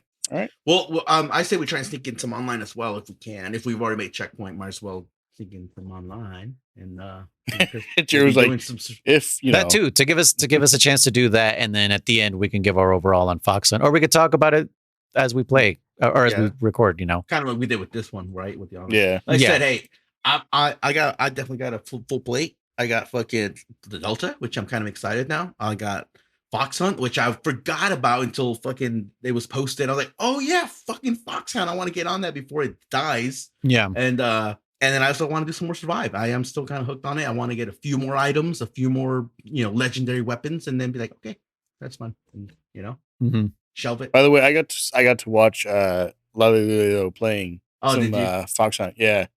And I don't know if you guys know how it works. No, You guys I don't know. happen to know how it works? Okay. Mm-mm. One of you I won't foxes and spoil one of it. you hunts. Yeah. Yes. It's interesting. It's an interesting concept as far as like multiplayer shooters are concerned. It's something I've never heard of myself. I could be out of the loop. I don't know. I don't know what the original MG Online was like. If it's anything like that, I have no idea. But yeah, the way he was telling me about it and everything, I was like, oh, that's cool. So yeah, I'm looking forward to that. I'm looking forward to it too. I know German didn't want to be spoiled about a lot of stuff, and I respect that. Yeah. I I mean, don't respect it at all. But German, just so you know, we play as the boss in this game. The Big boss? boss? Yeah, the boss. Not big boss, the boss. Oh, okay. I want to play. Well, you the probably boss so can. much. It's I know. There's probably some unlockables. I hope she's a special character for the. But can you play as? Do you know what day it is tomorrow? I hope Dude, not. I was gonna do something with that and like say like the scariest sound in the world to Chris right now or something for Halloween, but I couldn't remember. I had something planned. I'm like, and I forgot. So, anyways, okay. That'd be a great Halloween costume. Oh man. Just walking up to people going, Jack, I'm Yeah. pregnant. Oh, that was spooky. All right, cool. Sounds good. Oh man, that just reminded me of what I did last night with those kids in front of your house, German. Oh, that was funny. We should say that real quick. So it was Halloween yesterday, and In this what? timeline. in this current recording, and so Noise came over to my house, and he had a giant inflatable Oogie Boogie costume, right? One of those the ones you wear, right? You know what I'm talking about, Chris? Yeah. Right? Yeah, because we did a family theme. Yeah. My wife Well, was nice. Sally, my son was Jack, and our dog was Zero. Nice. Yeah. And so I have a bunch of Night Before Christmas decorations in my house. And anyway, so I have this giant pumpkin, inflatable pumpkin as well. And Noise stands next to this pumpkin, and it looks straight up like he was a decoration. Like just decoration, yeah. Yeah. And I'm like, oh, I know what he's trying to do, but no kids are walking up. And he's like, fuck it. And then like his parents were walking with them as well. And they're like, oh, there's a kids coming down the street. It's like, do it. So Noise like he just fucking hobbles over, and he Yeah, dude, walking in that thing is so ridiculous. I don't even know what I look like. You looked hilarious, dude. And so he's standing next to this pumpkin now, right? And here comes these little kids, dude, small, 5 years and younger, little kids. Oh, no. And I waited until at least a couple of them passed by me. Yeah, they walked by you. You couldn't see them through the suit. I realized you couldn't see what I was seeing, but like a couple walked by, and they're like, oh, they literally looked at this giant glowing Oogie Boogie, and they're like, oh, cool, wow. And right next to this pumpkin that's just as big. And one kid touches him, and the other kid and the parents like, oh, don't touch it, Miko, don't touch it, whatever. And then the little girl comes by, she's walking by, and he's Snow White, yeah. Yeah, I don't even think he said boo. He just moves. I just turned around. I just turned towards him. And she kind of like jumped for a minute, and then like I think he moved again, and she's like, she fucking hella ran. And some of the other kids were like, whoa, what the fuck? They thought I think they really thought you were an animatronic, because they were like, what the fuck? They kind of started like touching. Yeah, they were like, that. Yeah, what is that? A person or what's going on here? What's going on? Yeah, they were like, who's standing? He's like, one kid goes, who's standing there? I'm like, I don't know. I didn't put it up there. Did you put it up? Like, what was me? But yeah, one little girl, she definitely got a little scared, and you could have gone crazier with it, but it was also like would have been really mean spirited. Yeah, if it was like older kids, I would have It was chased after them or teenagers. something. Yeah. Teenagers would be good. Yeah. Yeah, teenager or even 10, 11-year-old kids, fine. But yeah, I didn't even make a sound. I didn't want to go like or anything like that. I was just like, if I just move, it's enough. If you would have made us, they would have. That girl would have Peter Pants, guaranteed. Yeah, and just like nobody caught it on tape, but German doesn't it at least, even if you're not paying for it, doesn't it at least keep it for like a little bit? Not mine, no. Oh damn. I know. I've been wanting to pay for that membership, but I'm too lazy. Yeah, but Jessie caught when she was running. So that was pretty funny, and I do remember her screaming, but like I said, I couldn't really see, so I just kind of like followed the scream. I was like, is that someone just running away from me? Like I don't know what's going on. It definitely reminded me of like the Ninja Turtles, Secret of Ooze, right? When he pretends to be one of the clown rocking clown, yeah. Or even the scene from fucking Killer Clowns from Outer Space. Right? Yeah. One was like pretending to be a fucking animatronic. I'm like, yeah, that was good. God, I love that movie, dude. I love Killer Clowns. I do. They've been promising a sequel for like 10 fucking years now. There's a game. Oh, I've heard about that game. Yeah. It's like as far as I understand, it's asymmetrical. So it's like Chris, what's that game we played with all the killers, the serial killers and stuff? Oh, slash movies. Dead by Daylight. Well, there's that. Okay. There's another one too. Friday the 13th. Yeah. Okay. But yeah, so it's like that. So like one is like a clown, and the other ones are the kids running away. But yeah, you can you can like fucking put them in the cotton candy cocoon and shit and all that stuff. I've loved that movie. It came out when I was a kid, right? I used to have nightmares about that one too. And like no one had ever really seen that movie that I knew. Like no one really ever fucking talked about it. And then it started becoming bigger and bigger and bigger. Where now it's like it's all over the place. It's Spirit Halloween. There's like a full blown like what do you call it? Fright Night that they do where like everyone's dressed up like clowns from like that theme. You know, like Killer Clowns from Outer Space kind of concept. But yeah, it's a great movie. Like I said, it just scared the shit out of me when I was a kid. I don't know why, but it did. Have you ever seen it, Chris? No, I have not. It's on the list now. I knew that was coming. From outer space. One of my favorite scenes is the shadow puppets. Oh, shadow puppet was awesome. Yeah. One of my favorite scenes. It's a super quickie scene, but I love it because I love comedy, especially like Chucky. You know, when like he'll make a joke as he's killing you and shit like that, right? And there's a scene where like the girl's like she's like, oh, she's getting attacked by like the weird popcorn ones or whatever, right? And like she goes to the front door and there's clowns there. She's like, oh no. And then she opens the window and then the fuckers are outside her window. Oh yeah. Just this fireman with a fucking that old school like trampoline, right? And they're like kind of waving at her, like, jump, bitch, jump, we'll catch you. We'll catch you. It's so quick, but I'm like fucking out like because like you know it's not gonna work, and they went out of their way to do it. They're like, hey, we're fucking around. Let's just see if who knows, maybe she will jump. You know? Yeah, like they don't stop being clowns. No, they don't stop. That's what's so great about the movie. It's like this is clearly such a Looney Tunes kind of concept. We're like, well, fuck it, you know, let's just dress up as a you know a doctor, and then you know we're here to help you, bitch. You know. Yeah, that movie is from '88. I don't remember that movie. I don't remember when I saw it first, but I always loved it as a kid. I was like, this is fucking hilarious. So this is a quick tangent or whatever, but like, remember how you said we were either going to watch K-pop or Troll 2? And I said it scared the shit out of me when I was little, and you were like, dude, how the costumes look like butt and all that shit. That movie was also released in that movie was released in 92, you said, right? I believe so, yeah, something like that. I was born in 86, so that would have made me like 6 years old if I saw it when it was released, and I'm pretty goddamn sure I did. And again, I know you might say like, oh, even a 6-year-old wouldn't be scared. I'm like, I don't know, man. Like, oh well, I don't mean then. Like I give you credit for being scared then, but I mean like now. I'm like, dude, you saw The Masks now as an adult. That shouldn't. You shouldn't be scared now anymore. I'm still kind of scared. I have bad memory. I was traumatized by it. Those fuckers, the killer clowns, the troll motherfucker, Chucky, a little bit. Freddy Krueger and Jason, never scared of those guys. I don't know why. I was scared of Tremors for a little bit too. You can run, but you can't hide, bitch. I love that. Scary Terry. Scary Terry. But anyways, yeah. So I saw Killer Clowns. If it was released in '88, I definitely saw that like in '90 or something. So I was definitely like, yeah, you're probably hella little. Yeah, I was hella little. I fucking nightmares. But every time I was on TV, I'd watch it, and my mom would go, "Why are you watching it? You're gonna fucking have nightmares." Because I like the movie, and she's like, "Okay, don't come crying when you can't sleep at night." Sure enough, I'd have a nightmare that night. So yeah. All right, guys. Well, again, third time. Survive. We did it. Yep. Real quick, another quick tangent, I guess, / shout out / I don't know if you know Noise, but we're going to be a part of this. Oh, yeah. Maybe. I'm trying. Yeah, I know what you're talking about. Okay. Next week, Bacon, the Unexplained Bacon, is doing a 25-hour streamathon. So it should be 25-hour stream. So it should be when this episode releases to the public.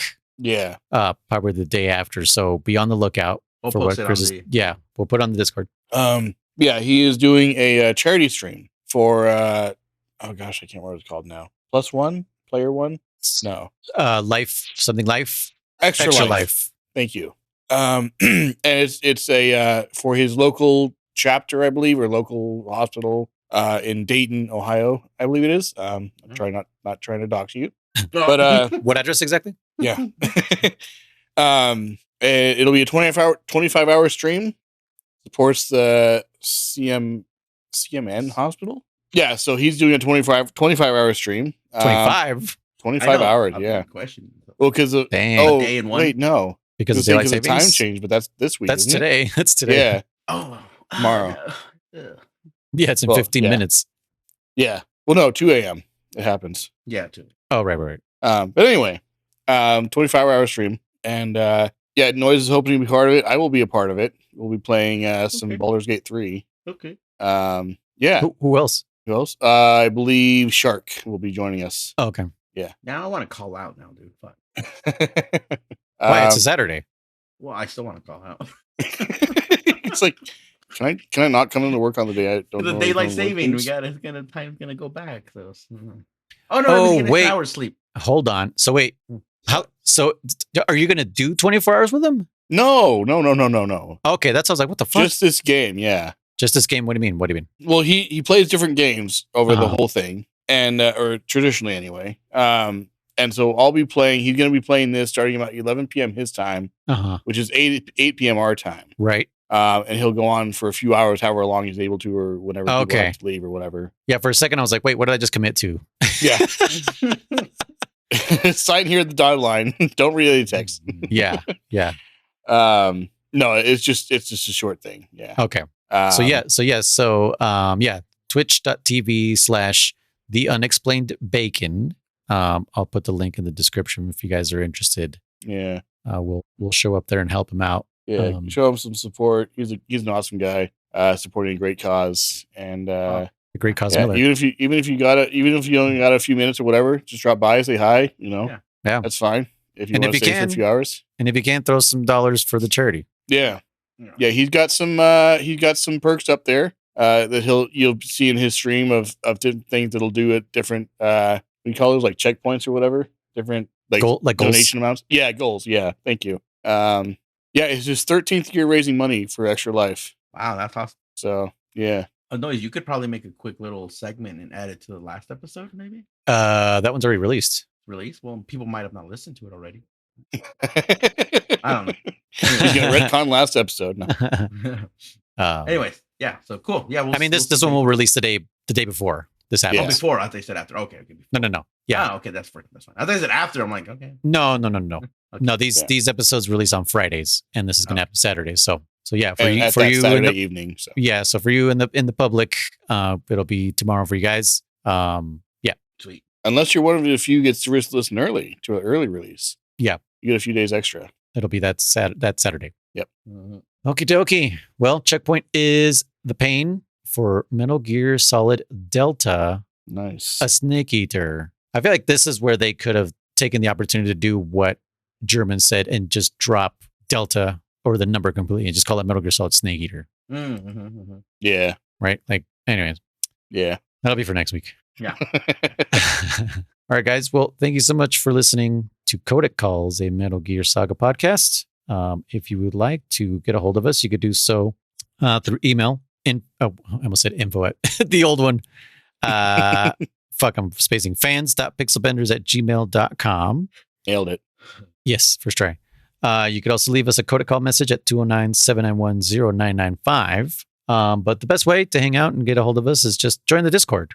Come on in and you'll get to hear all like this stuff. Or we'll post stuff like this there earlier. So just in case, you listen to the episode late, we'll always post something like that on Discord and link everybody. Yeah. Also, if you would like to watch us, we are also on Twitch and the links are down in the description below. And if you would like to support this pod and all the other pods that we have, you could do so through Patreon. You get live access to pod recordings, early access to episodes. You get a chance to be one of our guests, and you get bonus content like movie reviews, film commentaries, and retro hard game reviews. If you would like to leave us a review, you can do so, and I will read it out loud and put you on the spot, and we'll all point at you and laugh. Mm-hmm. And also, if you'd like to share the gospel of Outer Heaven, you could do so through the socials. We would greatly appreciate it. Yeah, I have been your host, Noise. Guys, I am Riser. And I'm damn it, Chris. And yeah, we'll see you guys next time with the Metal Gear Solid remake of Snake Eater. And don't forget, you're pretty good.